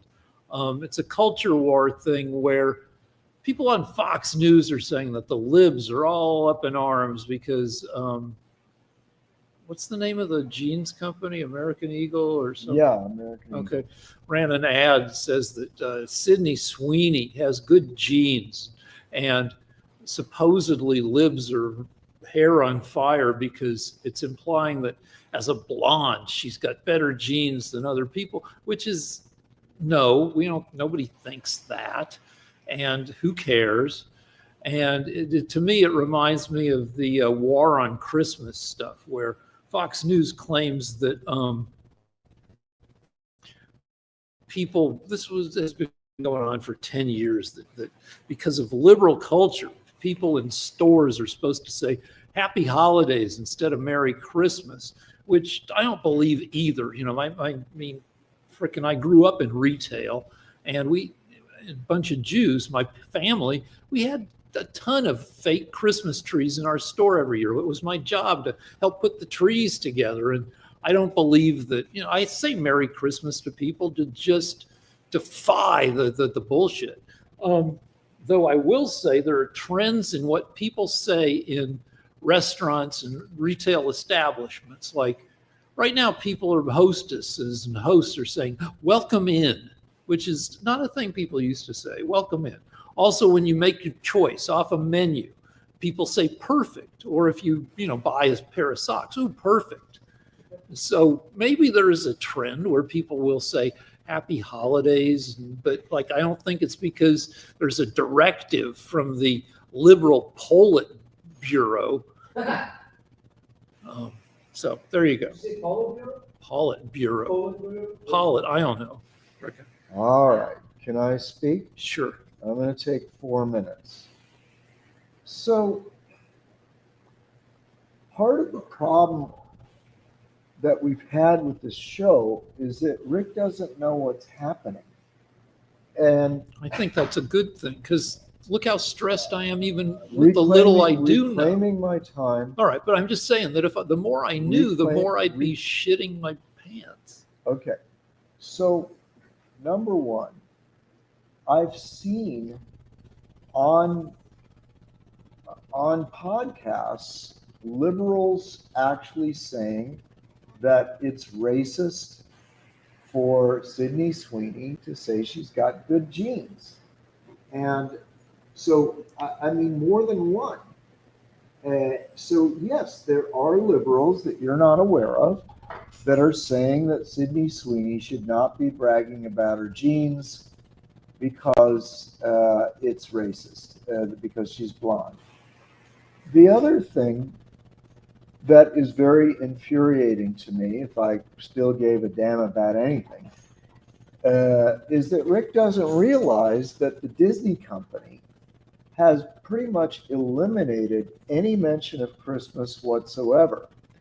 As a matter of fact, when they celebrate, when they have their big Christmas season that they used to have every year for for 50 years, for 60 years, they now say holiday season or winter season. There used to be there's a show or there's a ride called It's a Small World. And they used to change it to the Christmas celebration every year, and now they changed it. Now they change it to holiday celebration or winter celebration. There's no mention of Christmas. The last time I was at Disneyland during Christmas, there's no mention of it at all. But there was mention of Islamic holidays and Hanukkah. And as a Jew, I don't need that shit. It's like, you can go ahead and mention Christmas. It's okay. Beyond that, there used to be a big announcement before the fireworks where the announcer would say, ladies and gentlemen, boys and girls, get ready for our fireworks, or something like that. But it was always ladies and gentlemen, boys and girls. Now it isn't. What is it? It's something about, guests to our park, but it's pointedly not ladies and gentlemen, boys and girls. And not only that, but Disney has destroyed Frontierland. Now, it's Frontierland in Walt Disney World. And the reason is because they're run by woke leftists now. And they've set about destroying most of the references to America's past. They still have a couple of old rides I guess they can't get rid of, but without really any explanation, I can't be sued by Disney because they refuse to explain why they're doing it. But they just wiped out the Rivers of America, which is the big lake in the middle of Disneyland that had a steam vessel, a paddle wheel boat. They just got rid of it in Walt Disney World. But that's not all. The same people that did that, they just found an executive that helped set that in motion. This executive's only claim to be an executive is because he's very much in favor of diversity, equity, and inclusion projects. Well, he just went over to Cracker Barrel, and they just got rid of all they've gotten rid of the references to America's past. Well, they changed the logo. They're also changing the decor of all the restaurants. If you've ever been in one, they're old-timey. They've got like banjos on the wall and rocking chairs. And it turns out that leftists have taken over Cracker Barrel as well as Disneyland, as well as, for a while, Bud Light.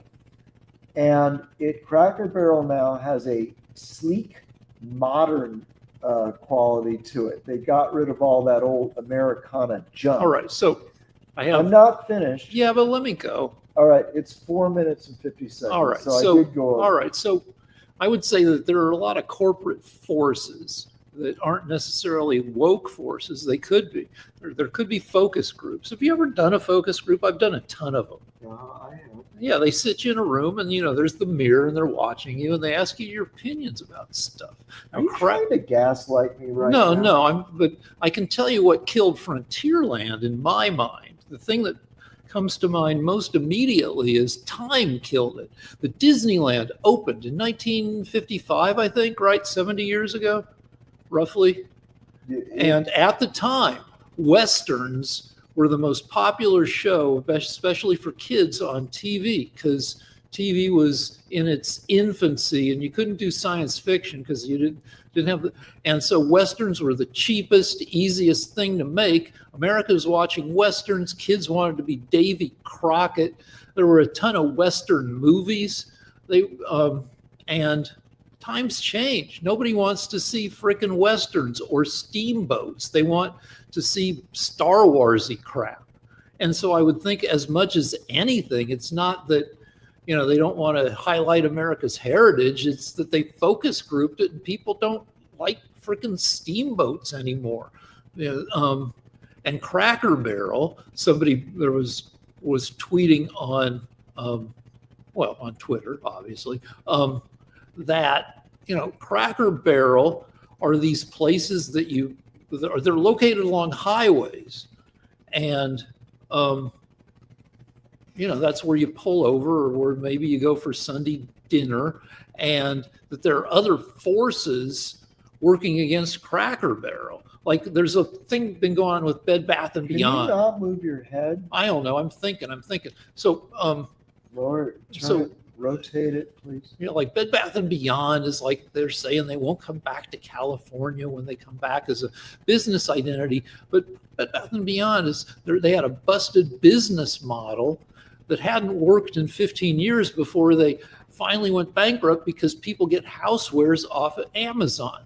So yeah, okay, there could be woke people at these companies, but I would think, especially in the case of Disney, that most of the decisions they make are lubricated by the possibility of improving their bottom line. Now, I want to move on to one more Sydney Sweeney topic, which applies to both of us. Hang on. Well, I need to respond. All right. Okay. All right. So I'm going to take 4 minutes. So it turns out that Christopher Rufo, a journalist, actually taped a meeting. They had a Zoom meeting between Disney executives, the highest executives, except for the president of the company himself. But everybody, the presidents of the various divisions. And this Zoom meeting was leaked to Christopher Rufo. This was about 5 years ago, but people like Rick didn't get to hear about it because his news media shields him from anything that would make his side look bad. And it turns out that during this meeting, it's called the Stories Matters Group, the executives at Disney were trying to figure out ways of introducing homosexuality and leftism to our children. Now, they went over it in great detail, how they were going to do it, why they wanted to do it, but that they were going to, and that there was no question about it, that they were going to introduce homosexuality in every aspect of the company, in every film, wherever they could at the theme parks. The executives talked about their own homosexuality, how they themselves had homosexual children, and they thought it was very important wherever they could to bring homosexuality to the park. As a result, if you go to Disneyland, you're highly likely to see an employee there dressed in a dress with a full beard. And when I worked there, you had to wear you could not deviate from the costume the slightest bit. Like, they were very picky. They cared about how long your hair was. You couldn't change the costume that I wore had about 5 pieces to it. And if you changed any of it, you got reported. So the point I'm trying to make is we have irrefutable proof that the Disney company is woke and that all of their actions are made to impress young people so that they can become young leftists. So I believe I saw something more recently that the Disney Corporation has abandoned much of this gay woke. Yeah, they're agenda. saying that. All right, okay. We've both worked for the Disney Corporation. You worked at the park doing amazingly high quality caricatures. Thank you very much. You were an insane person because you go to Disneyland and they have caricature artists or actually pastel artists, and you pay. How much did they pay you?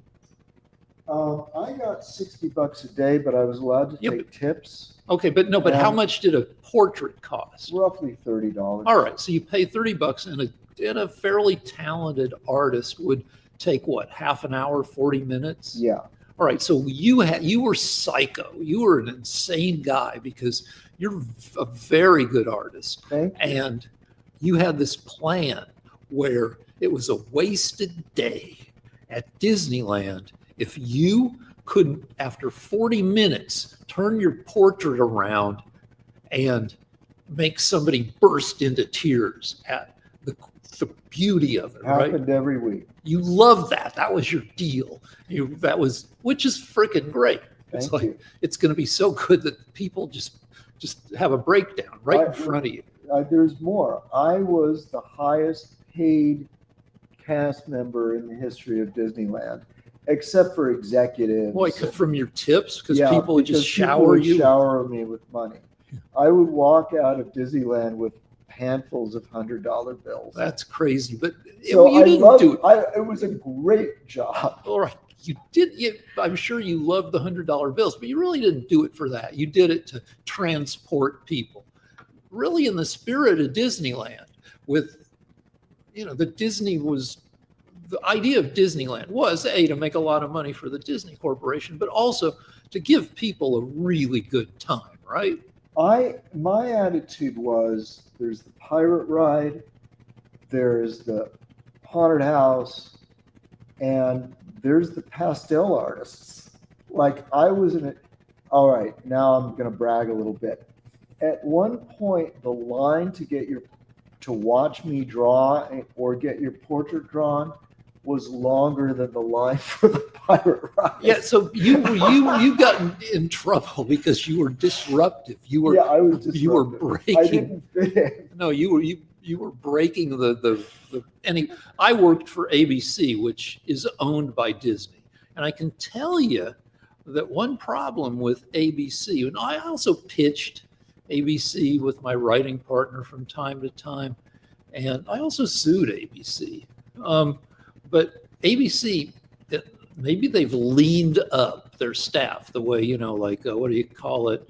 What was the frickin' Musk deal for?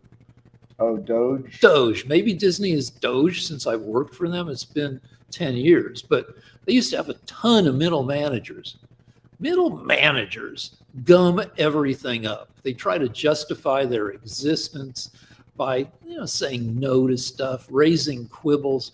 And I'm not going to tell you that this very woke, let's get gayness into everything committee wasn't very influential. But I would also say that Disney has probably had a ton of committees coming up with a ton of suggestions. Now, I would say based on Disney product during the time you're talking about, that was an influential committee, but there were also this other Sydney Sweeney thing. So Sydney Sweeney, she does ads for American Eagle, but she's done other ads for where you can win a bottle of her bath water or some shit. She's does a ton of product endorsements. And they're like, why? Why are you freaking whoring yourself out to all this shit? She goes, because residuals under streaming have gone away. But I get paid pretty good money for, being in movies, but that's not enough. I've got people to pay. You know, I've got my agent, my manager, you know, my assistant, and residuals have gone to shit. She didn't say shit. And I need to take all these endorsements so I can afford to pay my people.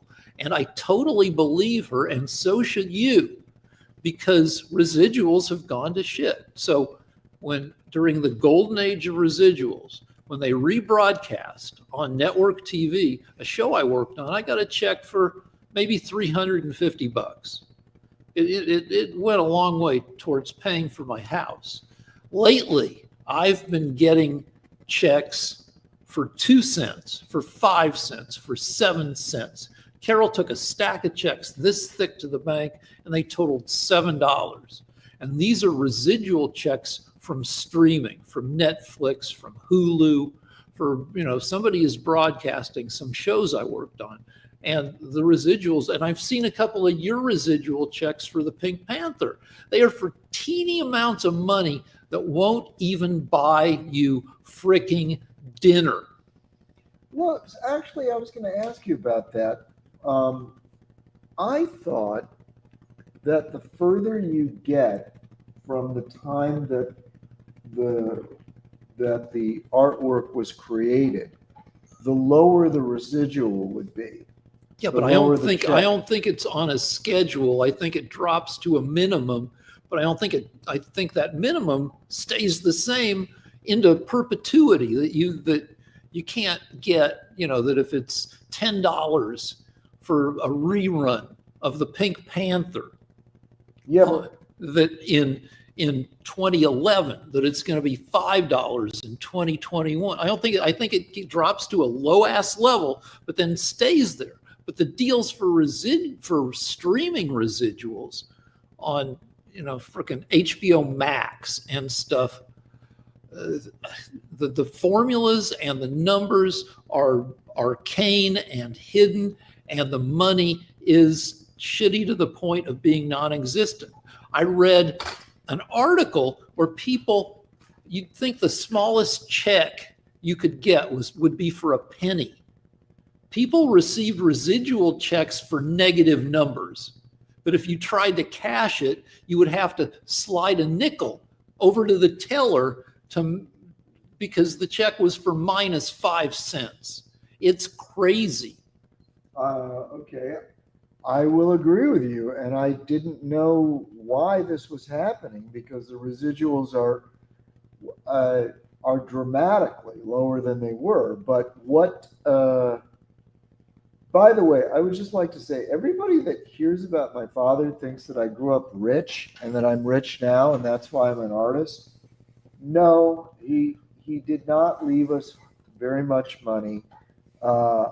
When I finally got my inheritance, I was able to live without a job for 1 year. And the residuals now are literally, as Rick said, they're hundreds over the course of a year, maybe hundreds of dollars. Like $600. And you split that with like 8 siblings. Right. So my point is, I don't think that the audience is that interested in this. No, but it is interesting. It is. I think it is. So like Steve Martin. So your dad created the Pink Panther story, the characters, Inspector Clouseau. Yeah. And then there was the first tranche of Peter Sellers movies in the 60s into the 70s. Yes. And then in the 90s, I guess, it came back with Steve Martin as Inspector Clouseau. Yeah. I believe Steve Martin made roughly 5,000 times as much from each Pink Panther movie as your family did, even though your dad created the entire franchise. He co-created it with Blake Edwards. And to be perfectly fair, the character of Clouseau, which is what the big money-making thing is about, was dramatically improved by Peter Sellers' performance. But Peter Sellers hasn't been around in 40 years. Right. Yeah, he died. And either way, we were ripped out. We were ripped off. You took him to court, and there's very clear law that you can renegotiate terms, but when you go to court, it's always a crapshoot. In your case, you've got an old judge, wasn't really well versed in the law, and MGM sent their finest, sharkiest lawyers. Yeah. I mean, I don't know how interested people are in the case, but we'll just say that the man that is undisputably the person that originated, invented the Pink Panther, got almost nothing for it. He got paid a sort of a standard amount and hardly any residuals. And actually, basically, it was essentially stolen. I will say that, and I guess they can sue me if they want to, but then they'd have to prove that they didn't steal the Pink Panther. And anyway, that's a long story. So what other topics? I don't know. It seems like it might be Mark time. Hey, JD, is it time for Mark? If not, I've got another topic, but we've been talking for a long time. Mark? All right. Mark? All right. So until Mark comes on, I got another topic. All right. My wife and I went to see Fantastic Four, the new Marvel movie. Okay. And I don't know if you're aware, but this is the first movie version of Fantastic Four that didn't really suck badly, right? That I've actually heard even conservatives have said it's pretty good. It's insane because the characters, if you think about it, are super tough to adapt into a movie that doesn't suck because their abilities and their relationships are kind of a pain in the ass. So all the Marvel characters that we're seeing movies about now, not all of them, but many of them were created in the early 60s and reflect early 60s social consciousness, right? Yeah. Like Spider-Man was the first superhero who had teen problems, right? And Black Panther, the superhero, was created before Black Panther, the political movement, which is crazy to me. But so you've got so you got Reed Richards, this scientist, and he's got stretchy power, which is a total, like golden age of the comics power that, you really have to work hard to make that a power that's helpful, right? And then he's married to Sue Storm, who has force field plus invisibility, which is more helpful. Force field plus invisibility. What is that? She can turn invisible or shit around her invisible, and then she can also do a force field. And then there's Johnny Storm, who can fly and while he's on fire. And then who's the other? Oh, and then there's the Thing, which is basically, it's like the Hulk, but made out of rocks, right? All right. So those are hard characters to adapt in the first place. Hello. Is Mark here? All right. I'm here. Mark, hello.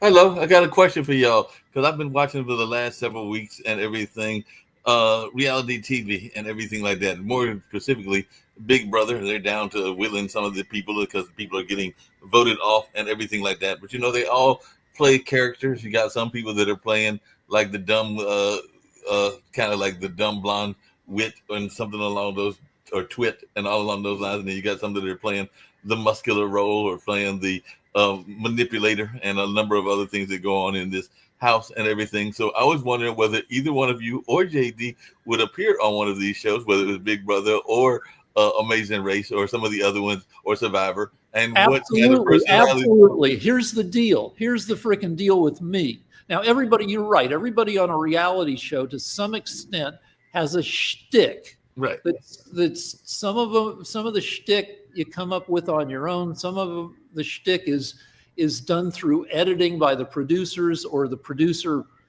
producers prod you to be a certain way. You know, some shows are more honest than other shows. But what has frustrated me for 20 years now, I've been in 4 pilots about high IQ people doing reality show stuff, which is based on the principle that you see it demonstrated here every week, that people with monster IQs can also be monster dickheads, right? So freaking reality shows, you show beautiful people who are also kind of a-holes, so you get the drama. Now, I think there's a show to be made, a bunch of shows really, about smart people. You know, there are a ton of fictional shows. CBS used to have more than a dozen shows running at the same time where murder shows where people solve crimes, and every one of those shows had at least one super genius.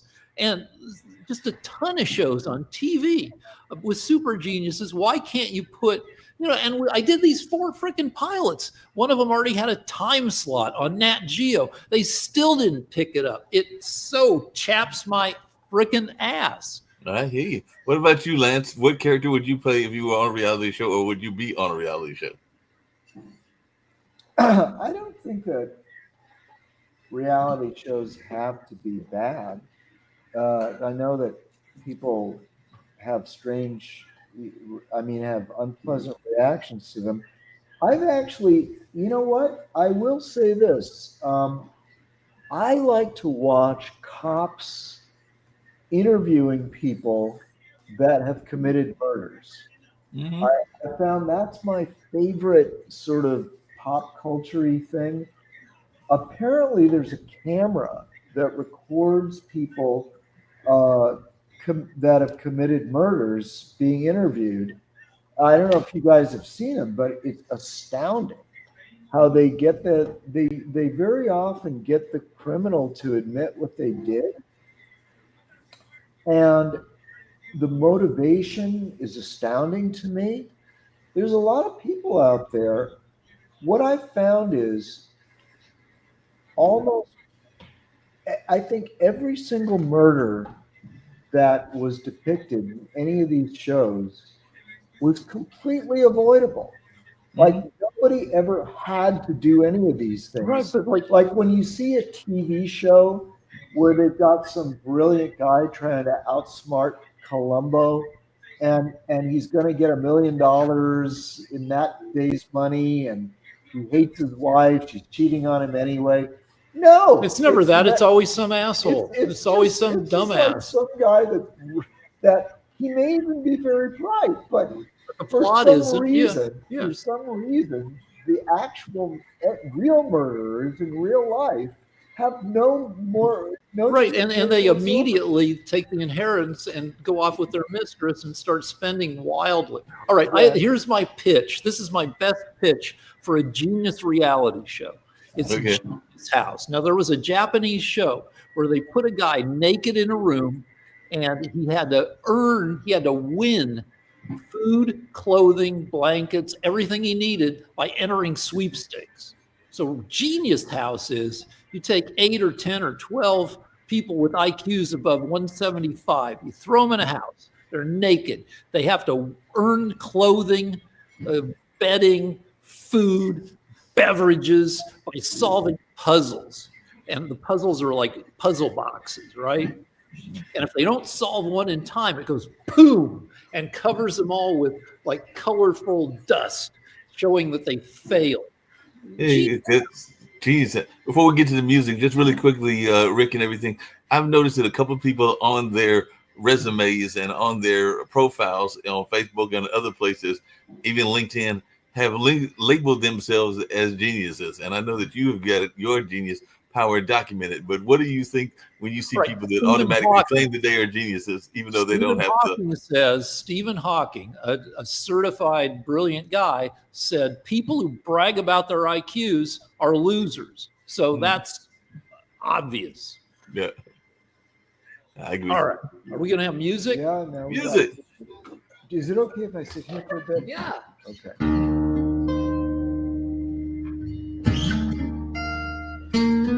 JD's gonna start his own game show. What's that? You're gonna start your own game show. My game show, my reality show that I want to start is called Eagle Scout, Mark, because I failed to become an Eagle Scout. I was very, very close. So I think it'd be a good reality show for all the other people like me who never. Freaking, I love it. I freaking Right? love it. Like a bunch of people, Girl Scouts, Boy Scouts, they're all, over 40, and you guys freaking, I'm buying it. I don't have any money. I don't have any juice to buy. I love that fucking show. And That's so great. That's genius. you do what you have to. You do, like for me, there was a couple of merit badges that I lacked, so I would work on those merit badges. And, That's so, yeah. Right? I love that. And then you get all these like politicians or actors that didn't become Eagle Scout, and you can make fun of them and stuff. Sounds good.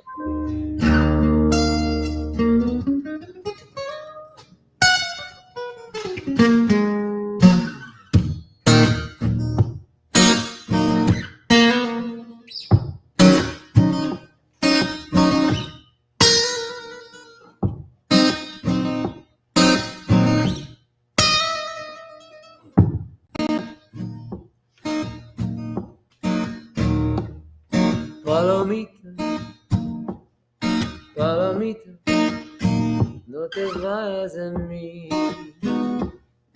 Palomita,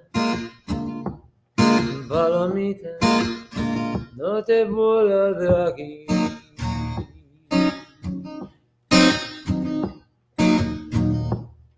Gentle dove, darling dove, don't leave me all alone.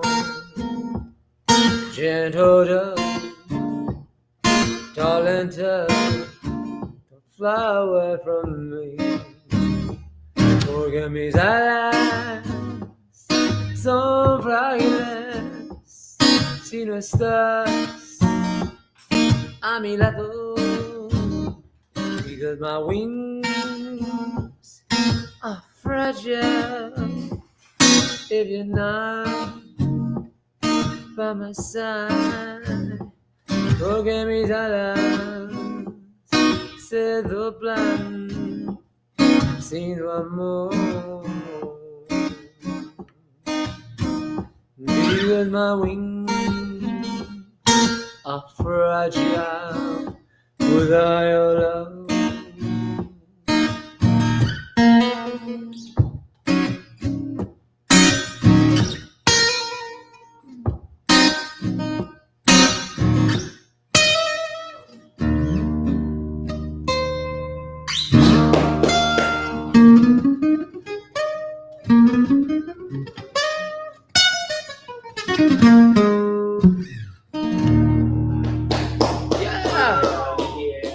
Palomita. All right. One more show to go in this series of shows. Naked at Night with Rick, Lance, I'm JD, and Mark. Bam! Hi, Richard. How you doing? Ahoy, Jennifer. Lovely to see you. I'm so excited we're partnering on Virgin Voyages. Yeah, I'm really excited too, but I was thinking that maybe before we announce it, that we should decide on my official title at Virgin Voyages. Yes, and I already have a few options for you. Okay. What about something catchy like, don't be fooled by the ship that I got. I'm now Jenny from the dock. Okay. Dame Jennifer Lopez. Isn't there like a paperwork and like a sword involved? Supreme Goddess of Mermaids. You know what? Let's just tackle the title thing later. I'm just excited to share our gorgeous ships with the whole world. Okay. Look, I'll brainstorm a little more and catch up soon on it. Mermaid in Manhattan?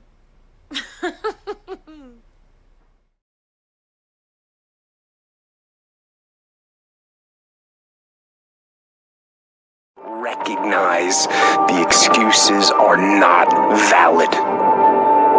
They're conjured up, they're fabricated, they're lies. And how do you stop the lies? You stop the lies with the truth. And the truth is, you have time. You have the skill, you have the knowledge and the support and the willpower and the discipline to get it done. The fruit of everything good in life begins with a challenge. Everything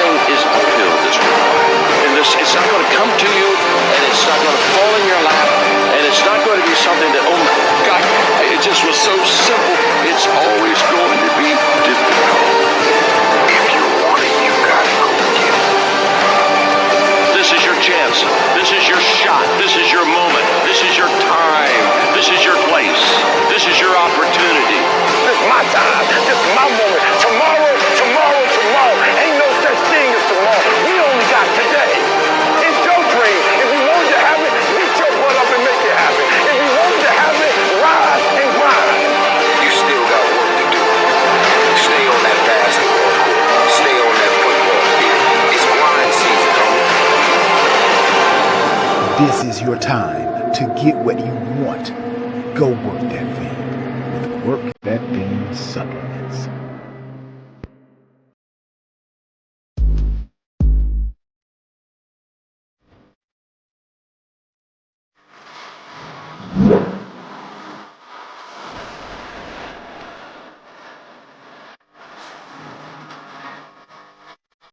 I want to thank everyone for coming to the 2020 TAP Awards.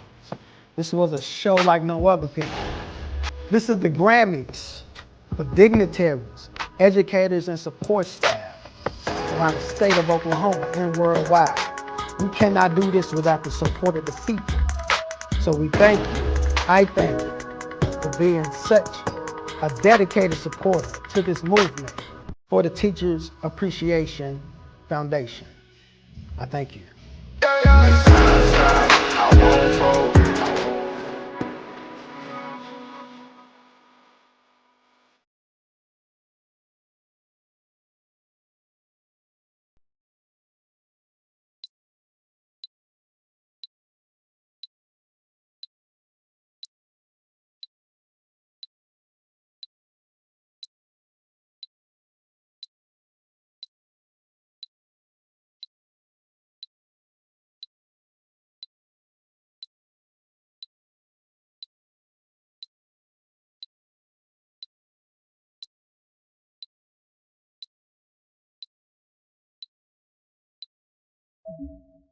It's Naked at Night with Lance and Rick and JD and Mark. So at the end of the last episode, JD and I each pitched a show. JD pitched Eagle Scout and I pitched Genius House. And that's how you pitch. You go and you have an agent. You can't pitch if you don't have an agent. You've convinced an agent that you have good enough ideas that somebody might someday buy a show from you. Your agent arranges a meeting with a development exec at a network. You go in, the assistant asks if you want water. You say, yeah, you get your bottle of water. You go in a conference room and you pitch somebody. And they're usually pretty friendly, though sometimes they're bored or stoned off their ass. But usually okay, and you pitch them something and they go, nah. Like we had one guy, we pitched him a dozen ideas, and this was a long time ago when Cops was on. He goes, give me Cops, but not cops. And what he meant was, give me a show where we can just follow people around. We don't have to write anything. We just freaking follow people around. We get good footage, and then we can make a ton of shows. So he didn't buy any of our stuff. You pitch. So anyway, you go in, you pitch a dozen ideas, and they like 3 of them, and they say, work on that, write a few more pages, expanding the idea, and come back. And then you come back 4 times, and if you're lucky, they give you a few $1,000s to do not even a pilot, but like a pre-pilot run-through presentation. This was in the old days. Now, they might give you a few $1,000s to produce like a TikTok level 5-minute version of what you're thinking of. But really, they can't greenlight anything because they don't have the budget. Like Comedy Central. We used to pitch Comedy Central all the time. Very nice guy over there, liked our stuff, but he probably heard 2,000 shows pitched to him every year. He had the budget to greenlight 4 of them. So the low odds that your stuff's going to get bought. I asked a guy who sold a lot how many pitch meetings he had to take on average before selling a show, and he said about 100. Hollywood is built on making you spin your wheels. All right, so what do we talk about? Eagle Scout. So JD, you were what's before Eagle? First, Life.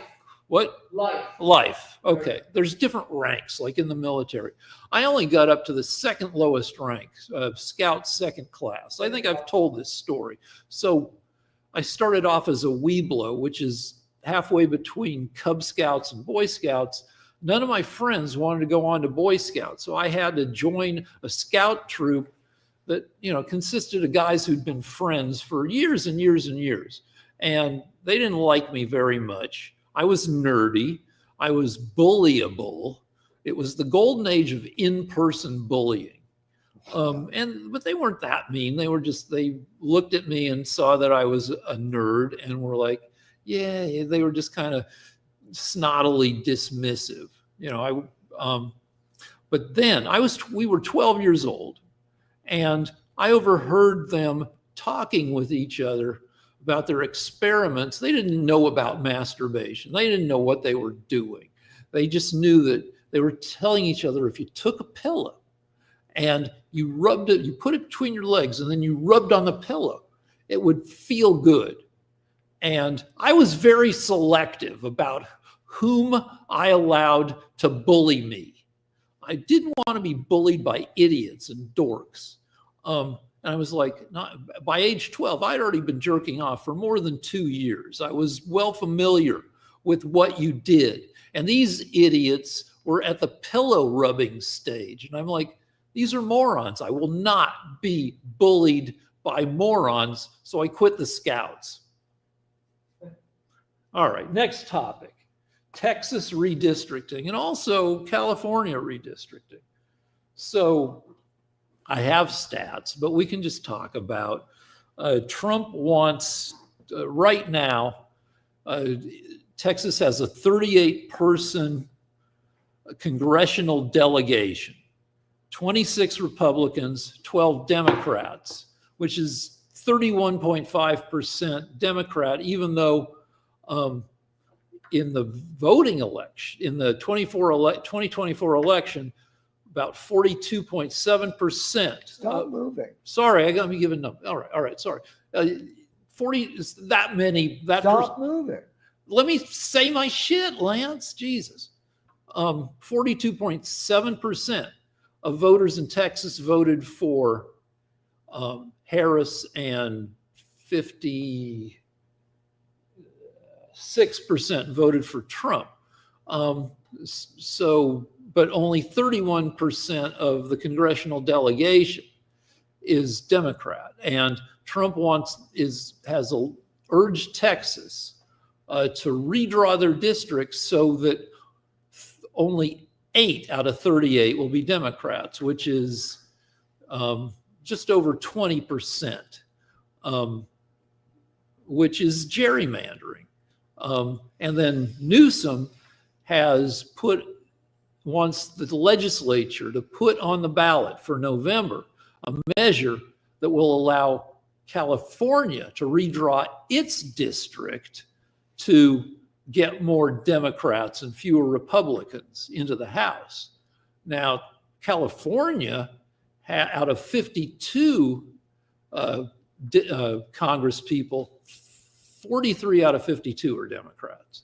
And we're going to redraw the districts. So like 48 out of 52 will be Democrats. If it passes. Lance. The reason that we're doing this is that the Democrats gerrymandered Illinois, Massachusetts, I believe Connecticut, to a certain extent California already. And what happens is, to give you an idea, there are even though the Republicans are roughly 40% of Massachusetts, there are something like 13 Massachusetts congressmen, and they're all Democrats. The same goes for several other states. I don't know if it's unanimously Democrats in Illinois. I don't think it's unanimous, but the gerrymandering is insane that the Democrats have already done. And so because of the gerrymandering they've done in the states they control, Trump said, why are we not getting down in the dirt with the Democrats and doing the same thing where we can? So now the funny thing is that Newsom is trying to get even by gerrymandering California even more, and he may get as many as 5 seats if the people, somehow he can get that passed. But because the Democrats have already gerrymandered everywhere they could, it's unlikely that they'll be able to compensate for what the Republicans are doing now, because we have a lot more seats that we can gerrymander that we haven't. We've been playing fair all this time. So it won't help the Democrats that Newsom is doing this. We'll still get a huge advantage when we gerrymander in Florida and, you know, Arkansas and Texas and all the other places that are solid Republican. All right. So, but I have more to say. That was only a minute and 30 seconds. Okay. The interesting thing to me that is really the elephant in the room is that Trump is attempting to get voter ID. So it turns out that the states that Kamala Harris won don't have voter ID. We don't think that's a coincidence. And it turns out that every attempt to avoid voter ID in the country, in every state, is because the Democrats don't want it. The Republicans always want it. The Democrats don't. And I think the reason is because they cheat. And so the two, among other ways that they cheat, they, first of all, they bring illegal aliens into the state. Then they have the census count them when they apportion electoral college votes or Congress people.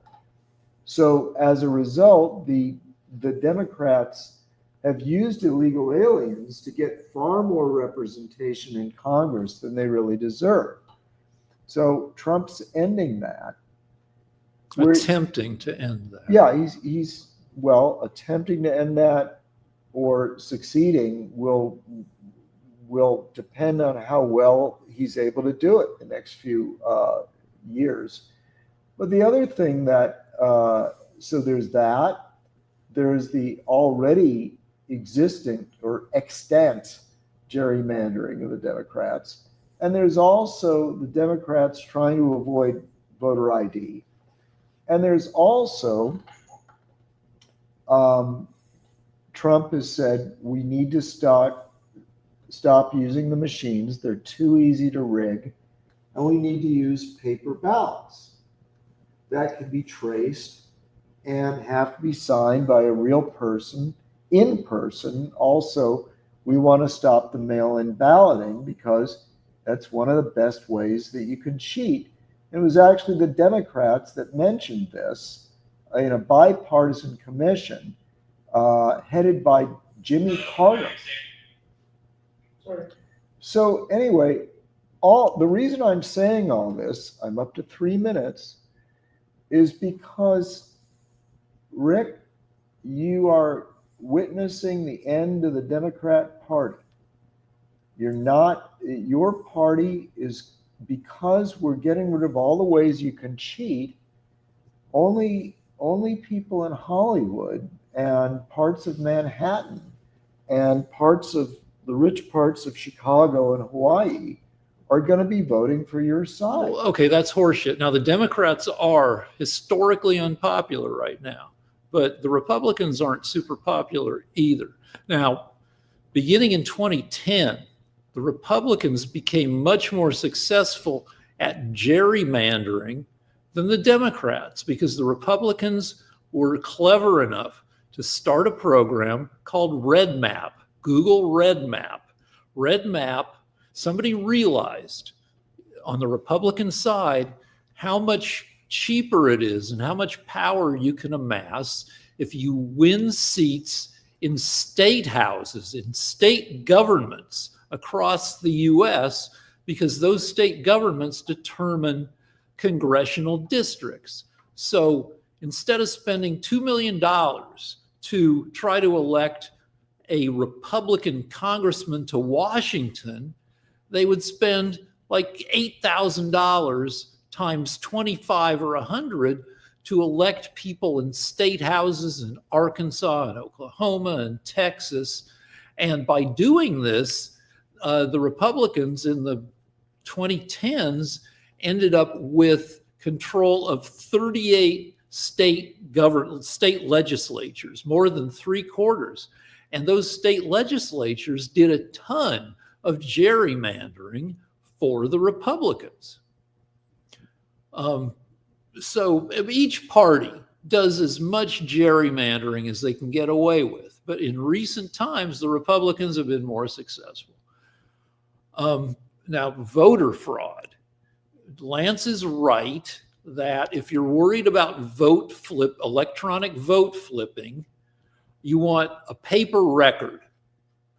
And in-person voting on paper ballots is one way to do that. And another way is to vote by mail, that it's not subject to huge amounts of voter fraud. And I can tell you this because the Heritage Foundation, which is a conservative think tank, maybe the most famous one right now, because they wrote Project 2025, which is a plan that Trump has been following in much of his attempted, legislation since he became president a second time. They're a huge conservative organization, and they have a thing called the Voting Integrity Project, in which they keep track of documented cases of voter fraud over the past 40 years of American elections. Well, national elections, midterms and presidential elections, in which something like 4 billion, I think, votes have been cast in total. Maybe it's 2 billion, but it's billions of votes. And they've found that documented cases of voter fraud, of somebody attempting to vote more than once, or somebody who's not entitled to vote because they're not a citizen, they've found less than 1 vote in a million is a documented case of voter fraud. It just doesn't happen very often, and never at levels enough to flip an election.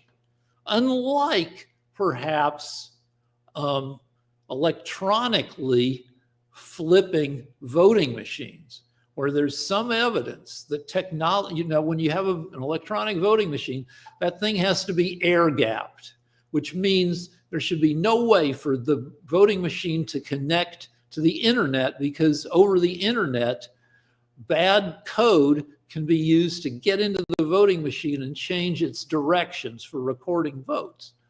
So the machines are air gapped, but you still have to plug them in. And there's evidence that you can enter bad code via the power cable, pulses, which sounds science fiction-y, but it's well substantiated.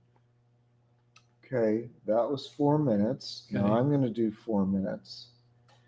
So Rick is quoting something from the Heritage Foundation that somehow got into his head, because he's quoted that about 5 times. Yeah, a lot. And it turns out that study was done maybe 20 years ago.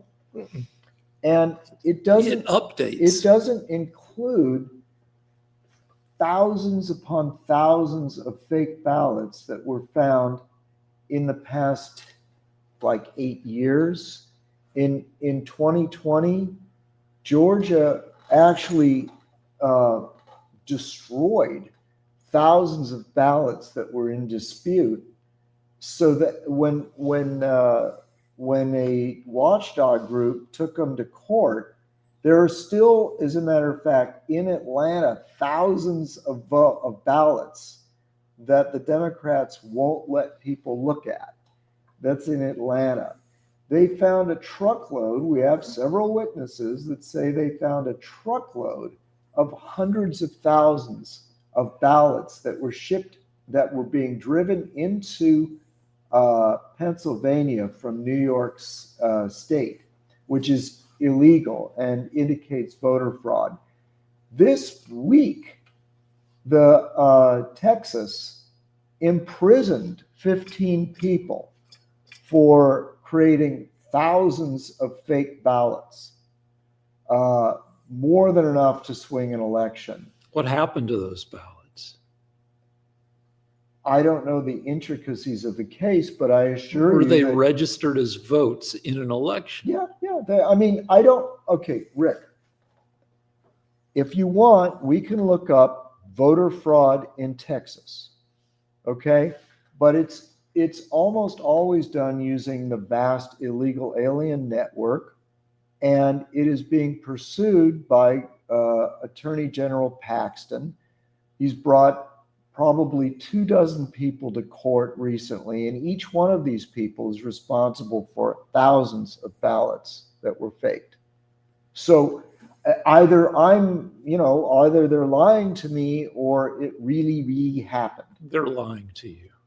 Okay, well, somehow these guys went to prison for doing that, and Texas is rooting it out. They've had several cases where they put people in prison. So I'm going to go with that instead of your opinion. All right, so what else do we have? Well, so here's where I have to say Trump Gloria and his people went to court 62 times alleging voter fraud in 2020, and only one of these cases resulted in any votes being thrown out. And here's where you say, yeah, all these cases went to court, but they weren't allowed to show, they were ruled out before they ever had a chance to show any evidence. That's true. What happened was the Democrats planned it very carefully. And they made sure that when you went, they knew that they were going to commit voter fraud. That is my opinion. And they had judges in place that were put in place by George Soros. And these judges ruled based on standing. They would say, you don't have standing to bring this to court. And so none of the evidence was ever allowed to be seen. We alleged voter fraud in Michigan, where, by the way, we did find carloads full of fake ballots in the Somali areas. The Somalis are experts at voter fraud. Who got prosecuted for that? Certain. What happened? What happened, Lance? You started, see reports. They started to elect Somalis, and the Somalis. Your media. You're interrupting me. I am. Here's where we get yelly. You can't interrupt me. You can't interrupt me. Okay. What happened is when the Somalis got here, they immediately started making fake ballots because in their country, in their culture, people don't have honest elections. So we now have Minnesota full of Somali politicians, but they allied themselves well with the Democrat Party. So in Michigan, there's a huge amount of voter fraud. And the same with Atlanta, Georgia. We have videotapes, which Rick can't see. I've seen the tapes. And the tapes are of people putting ballots in 3 or 4 times. Right, been debunked. It was never debunked. It never made it to trial. And right now, to this day, the judges in Georgia, in Atlanta, are refusing to examine the ballots. They're sitting somewhere if they haven't already been destroyed. So, but the good news is, with voter ID taking shape, with illegal aliens being deported, with paper ballots being used, you're not going to be able to pull this shit anymore, Rick. So and your party will go the way of the Whigs. So Lance gets reports from his media that all these people are in trouble. They've been arrested. Hold on to your asses. So many people are going to jail. And then it doesn't happen. They just put 15 people in jail in Texas. Yeah, but I don't buy the underlying thing that thousands of votes did not make it into were not read. Anyway, the deal is the Democrats, let me say, are pussies. So here's how it works. So the Republicans since 2016 have been complaining, particularly about 2020, but have been making a ton of noise about voter fraud. And the Democrats want to seem more reasonable than the Republicans. So the Democrats have been intimidated into not making noise about evidence of voter fraud committed by Republicans. Now, let me back also, because the evidence is statistical and mathematical and somewhat complicated. And so they have shut up about it. But this is, and I don't know if this would hold up because nobody's done the math to a level that satisfies me. But there's evidence, and I need to see it more mathematically substantiated, as I've said now twice, that in the swing states in 2020, 2024, that 2016, that voting machines that registered more than 300 votes in one election and more than 500 votes in another election would flip votes towards Trump once they hit 500 votes.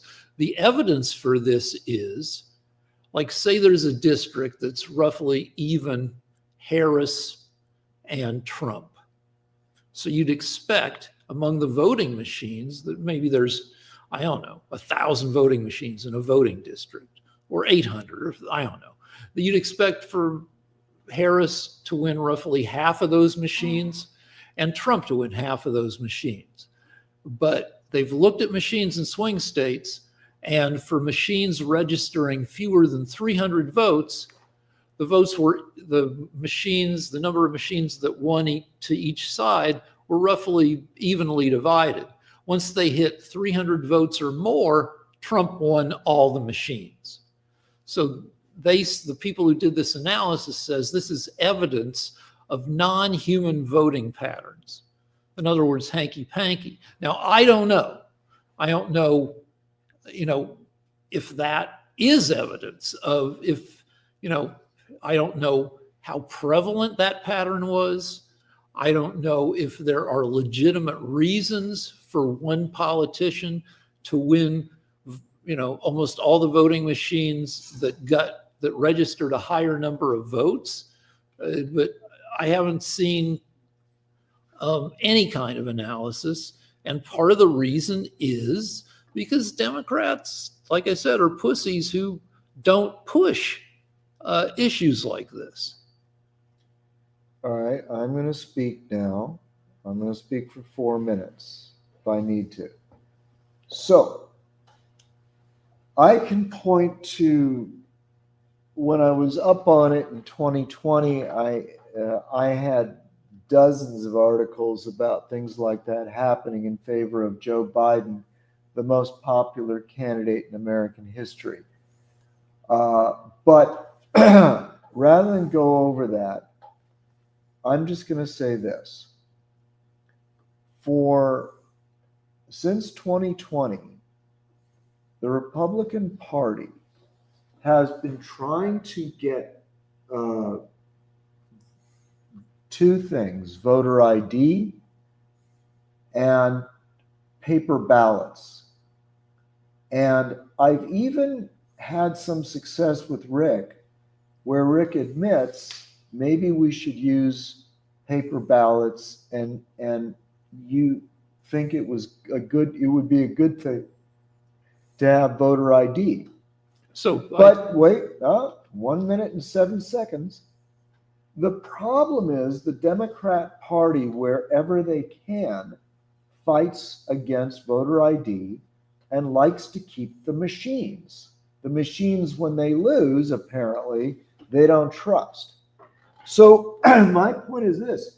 I'm all for going to the polling place, presenting an ID, and filling out a paper ballot. And maybe Rick is too. The problem is the Democrat Party likes to cheat. And so they fight it every step of the way. They also are against nuclear power, which Rick is for. They also like to be defeated in Afghanistan, and Rick has admitted that that was a mistake. So what I'm arguing with here is I'm not arguing with Rick. I've been trying to convince Rick that he's actually a Republican, but he's very badly informed, because you want honest elections and you want nuclear power and you want a lot of things that Trump, you even were against illegal immigration at one point. You even said that it would be a good thing if we had fewer illegal immigrants. But the people fighting for illegal immigrants in every case are the Democrats that Rick votes for. All right? I'm in favor of a controlled border. Right now, our birth rate is the lowest in history. There's room for a ton of immigrants, but it needs. And you guys characterize a lot of immigrants who aren't illegal as illegal. And I'd be okay with voter ID if it wasn't used prejudicially against demographics that are more likely to vote Democrat. For instance, in Texas, the Republican-controlled legislature voted that hunting and gun licenses are adequate IDs for voting, even though they're paper licenses that don't contain your picture, while college IDs, which do contain your picture, are not adequate to vote, and the strategy behind this was that college kids vote Democratic more often than people with hunting licenses. So if you can make voter ID free and available, or low cost and available to everybody, like there was a case a couple elections ago where people on a Native American reservation couldn't get IDs because there were no street names or numbers in the reservation. Everybody just knew where everybody else lived, where everybody, you go down to Jerry's house and then you turn right, they didn't have address numbers or street numbers. So they were denied IDs. You need a street number to have an ID. Nobody could figure out how to get these people IDs. So if they required IDs to vote, they couldn't vote. So you guys if we're not going to play bullshit games with ID, then yeah, a voter ID could be required. Though we know, because we live in Los Angeles, that a lot of California is 41% Latino. And we know that most Latino people, like most people in general, are law-abiding, and Latinos maybe even more so than the general population. Like if you see, I use this example all the time, if you see somebody driving under the speed limit and then you pull up next to them, you might be seeing an undocumented Latino who's just trying to drive super safe so they don't get pulled over. And the idea that somebody who's come to America to work and send money home and raise a family, that they would risk getting deported and going to prison by voting when they're not entitled to vote is freaking crazy, which is borne out by the Heritage Foundation statistics that voter fraud is a low reward, high risk activity. Okay. The problem with Rick's argument, and this shows you how a person can have a very high IQ but not be rational. So the situation is this: because it's possible for someone to come up with a not completely fair way of distributing voter IDs, Rick is against voter IDs. So the problem with that argument, Rick, is that there will always be exceptions where IDs aren't being distributed exactly perfectly. But that doesn't stop banks from requiring IDs. Driver's licenses are still given out. You need a library card. To get a library card, you need an ID. To rent a house or an apartment, you need an ID.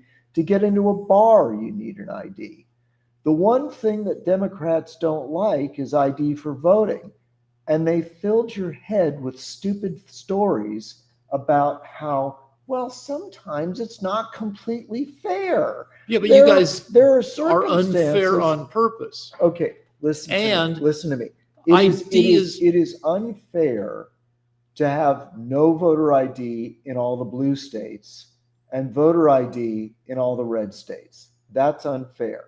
In spite of the possibility that under some circumstances it isn't distributed fairly. That's you don't throw the baby out with the bathwater. Can you comprehend that? Yeah, but can you comprehend that ID is required for voter registration?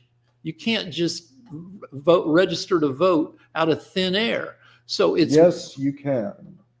where? The Democrats are famous for going to rest homes and registering people that don't even know who they are anymore. This happened all throughout Michigan. So I guess you're going to throw out the old people in rest homes, the bathwater with the old people in rest homes, because in some cases, like somebody's registered people. Now, No, I'm saying that when they have registered people legally, there's always a representative of both the Democrat and the Republican Party. But wherever the Democrats can get away with it, they just send one Democrat and they're registering people. So this is the kind of thing we're trying to avoid. All right, are we done, Mark? Are we ready Mark? for you? JD, Mark, what's happening here? Mark? Hello. Hello.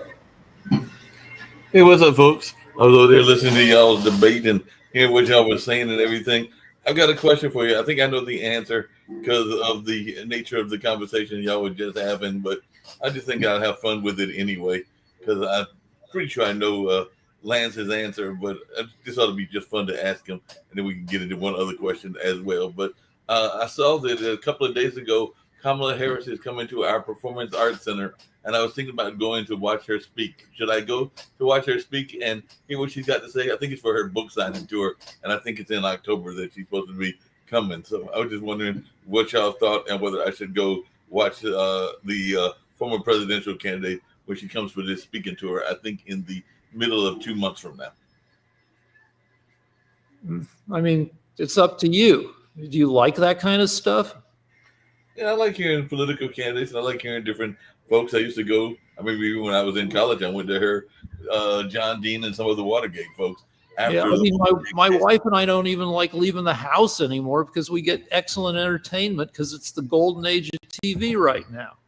Well, that's what I was going to ask. Speaking of the golden age of TV and all along those lines and everything, I've been watching some old reruns and everything along those lines. So whether it was Hawaii Five-0, Criminal Mind, or CSI, or a number of other ones in even the NCSI and all along those lines. So I just wonder, what are some of the old TV shows that you have been rewatching? Because you were even in this early first episode talking to Lance about this being the golden age of TV with Alien. But what are some old school TV that you like? So my wife has never seen Lost before, and she's watching the whole series, and I'm watching parts of it with her. And it's a pretty decent show, but she may be doomed to be disappointed by the way they resolve the whole thing. That is true. But I'm not telling her that. I'll let her decide on her own. It is a pretty touching show because it's an examination of mortality, which always, as you know, since I'm 65 now, I don't like shit about mortality, but it's a pretty affecting show. Sounds like it. What about you, Lance? What old shows have you been watching and all along those lines? Well, I may as well tell you that I'm a big fan of One Step Beyond. I think it was one of the greatest uses of TV. It's a story. It's a very well directed and acted and written show about these amazing psychic and spiritual things that people claim really happened to them. Mhm. And I recognize those things from my own life. I think that in our own life, we have unexplained occurrences that are very meaningful. And so I do watch that, and I think it's a classic, and it's from the 50s. Um, I also think that as far as Kamala Harris goes, she's actually the worst candidate in American history to get the nomination from a major party. And I hope she runs again. And I hope she gets the nomination next time because she won't be able to beat anybody. And it'll be another death knell for the Democrat Party. All right, let me say that when you're in couples counseling, they caution you against using absolute language. So I think Lance sounds like bullshit when he says Kamala Harris is the worst candidate in history. Trump is the best president in history. It sounds way too hyperbolic. Can you say that, she had some deficiencies and was maybe, I don't know, you could argue would be in I think when they announced her press conference, I mean, when they announced that she was coming to the Performing Arts Center and all along those lines, they did say that it may have gone down in history as the shortest campaign. So yeah, that 107 days. But you said two Democratic candidates were the worst candidates in history. You said McGovern, the worst candidate in history.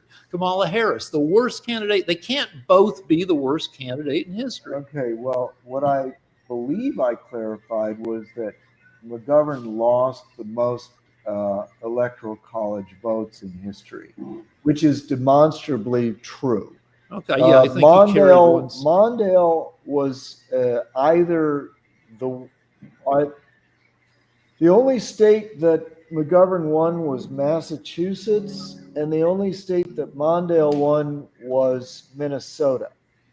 So I don't know the number of electoral college votes. I guess you could say Mondale was lower.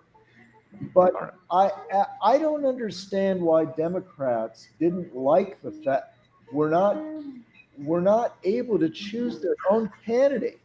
Why is it that a cabal of insiders chose their candidate? I guess you're going to have to keep wondering because we got music. All right. Yeah, music and everything along those lines. Hey, JD, I think I will go see her speak and everything, but you'll be glad to know, and this is my one sports reference and everything, I've got my fantasy draft team, and I picked them on yesterday. So I did draft, I think, the quarterback from Detroit, a couple of good receivers, including Nico, who's the guy that I think an Asian name and all along those lines, and a couple of good kickers, including the kicker from Minnesota. So I've got some better team than I did last year. So we'll see if I do better than I did last year, because we know that last year my team sucked. So hopefully I'll do better this time around. Who's your QB? The quarterback, the QB from Detroit. So I got a Wait, so we just lost visual. Oh, we did? Batteries down. Oh, battery's down. You want to do it without? Yeah, I'll just do it without. visual? Okay. All right, guys. The battery went out, and we are without visual for this music segment. Oh, by the way, Mark, my favorite show is the Osbournes. I'm watching the Osbournes. Yeah. Great show. All right, here you go. Oh, hold on. Oh,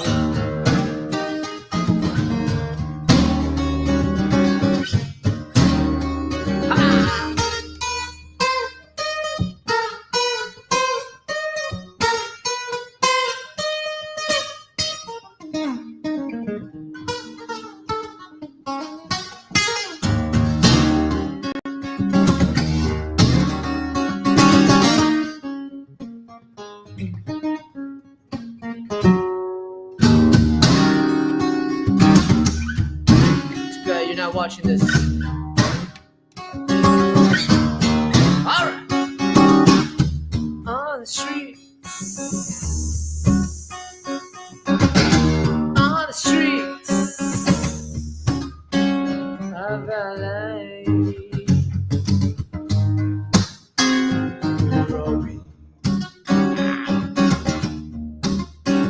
day and night, night and day, day and night. Ah.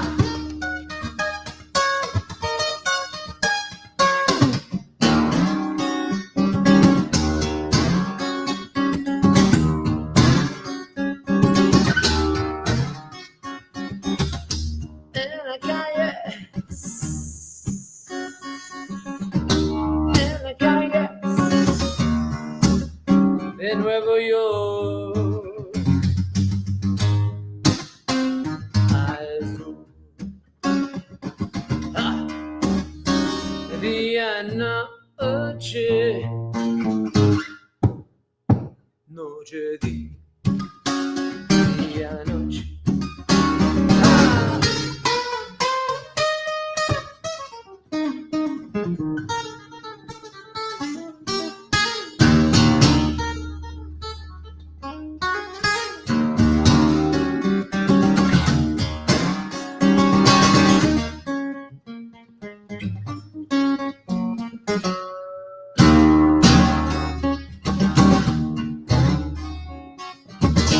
On the streets, on the streets of Tijuana, is where I'll be with my pistolas.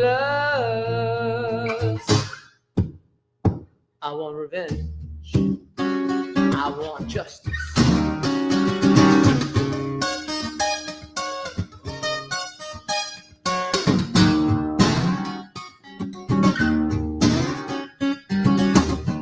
And I got you.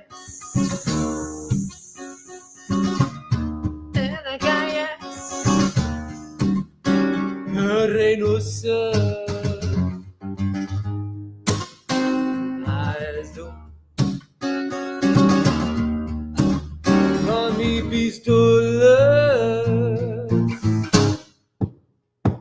Quiero venganza. Quiero justicia.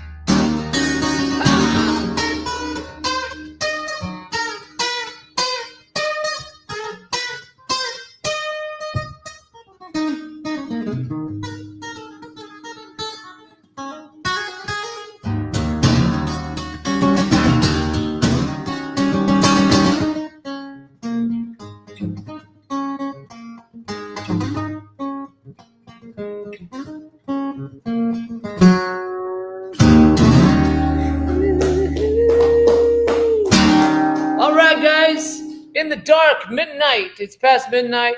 It was a blackout that we had here, but we still had audio going on. So, well, not necessarily we had a blackout, but the battery went out. Anyway, I hope you enjoyed the 4 shows. Watch all the reruns, and we'll see you next week. Well, we'll see you in a couple of weeks when we come back. Bam, bam, bam. Times of transition, whether from a sad event or a joyful one, can leave us feeling adrift. Social connections are an important part of a healthy life. Being isolated and lonely can be harmful to your health. It can lead to high blood pressure, a greater risk of heart disease, and early onset dementia. So it's important to build and maintain connections to people, not just in your family, but others whose relationships bring meaning to your life. Trying a new hobby, volunteering, exercising, even using your phone or other device to stay in touch with others. All these can be great ways to keep up your social connections and your physical and mental well-being. Visit connecttoeffect.org to see if you're at risk of social isolation and find ways to get connected. This message is brought to you by United Healthcare and AARP Foundation.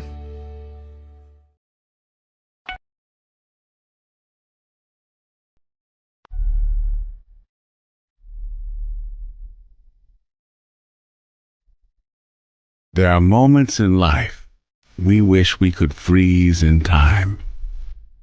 We live them. We live for them. They are intimately personal. They are gladly shared. What is life if we cannot experience these moments of joy, wonder, and happiness? We want people to experience more of life's precious moments. To do that, we must be healthy in heart and mind. For the heart is where life's moments are felt most, and the mind is where these moments become memories and are relived again and again. It's why we've made better heart and brain health our mission, and together, we've made an extraordinary impact. Healthier adults, more active children, stronger survivors. But we are just beginning. Until there's a world free of heart disease and stroke, we'll be there, making a healthier, longer life possible for everyone. You may ask, why do we do what we do? The answer is simple. Because we are the American Heart Association and the American Stroke Association. And life is why.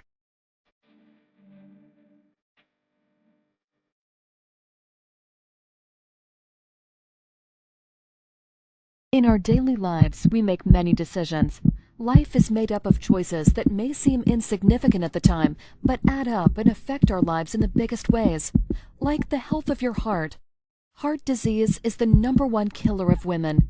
Making the right choices can reduce your risk. Choose to see your doctor. Choose fresh, not fried. Choose to walk. Choose to live. Make the choice to beat heart disease at GoRedForWomen.org.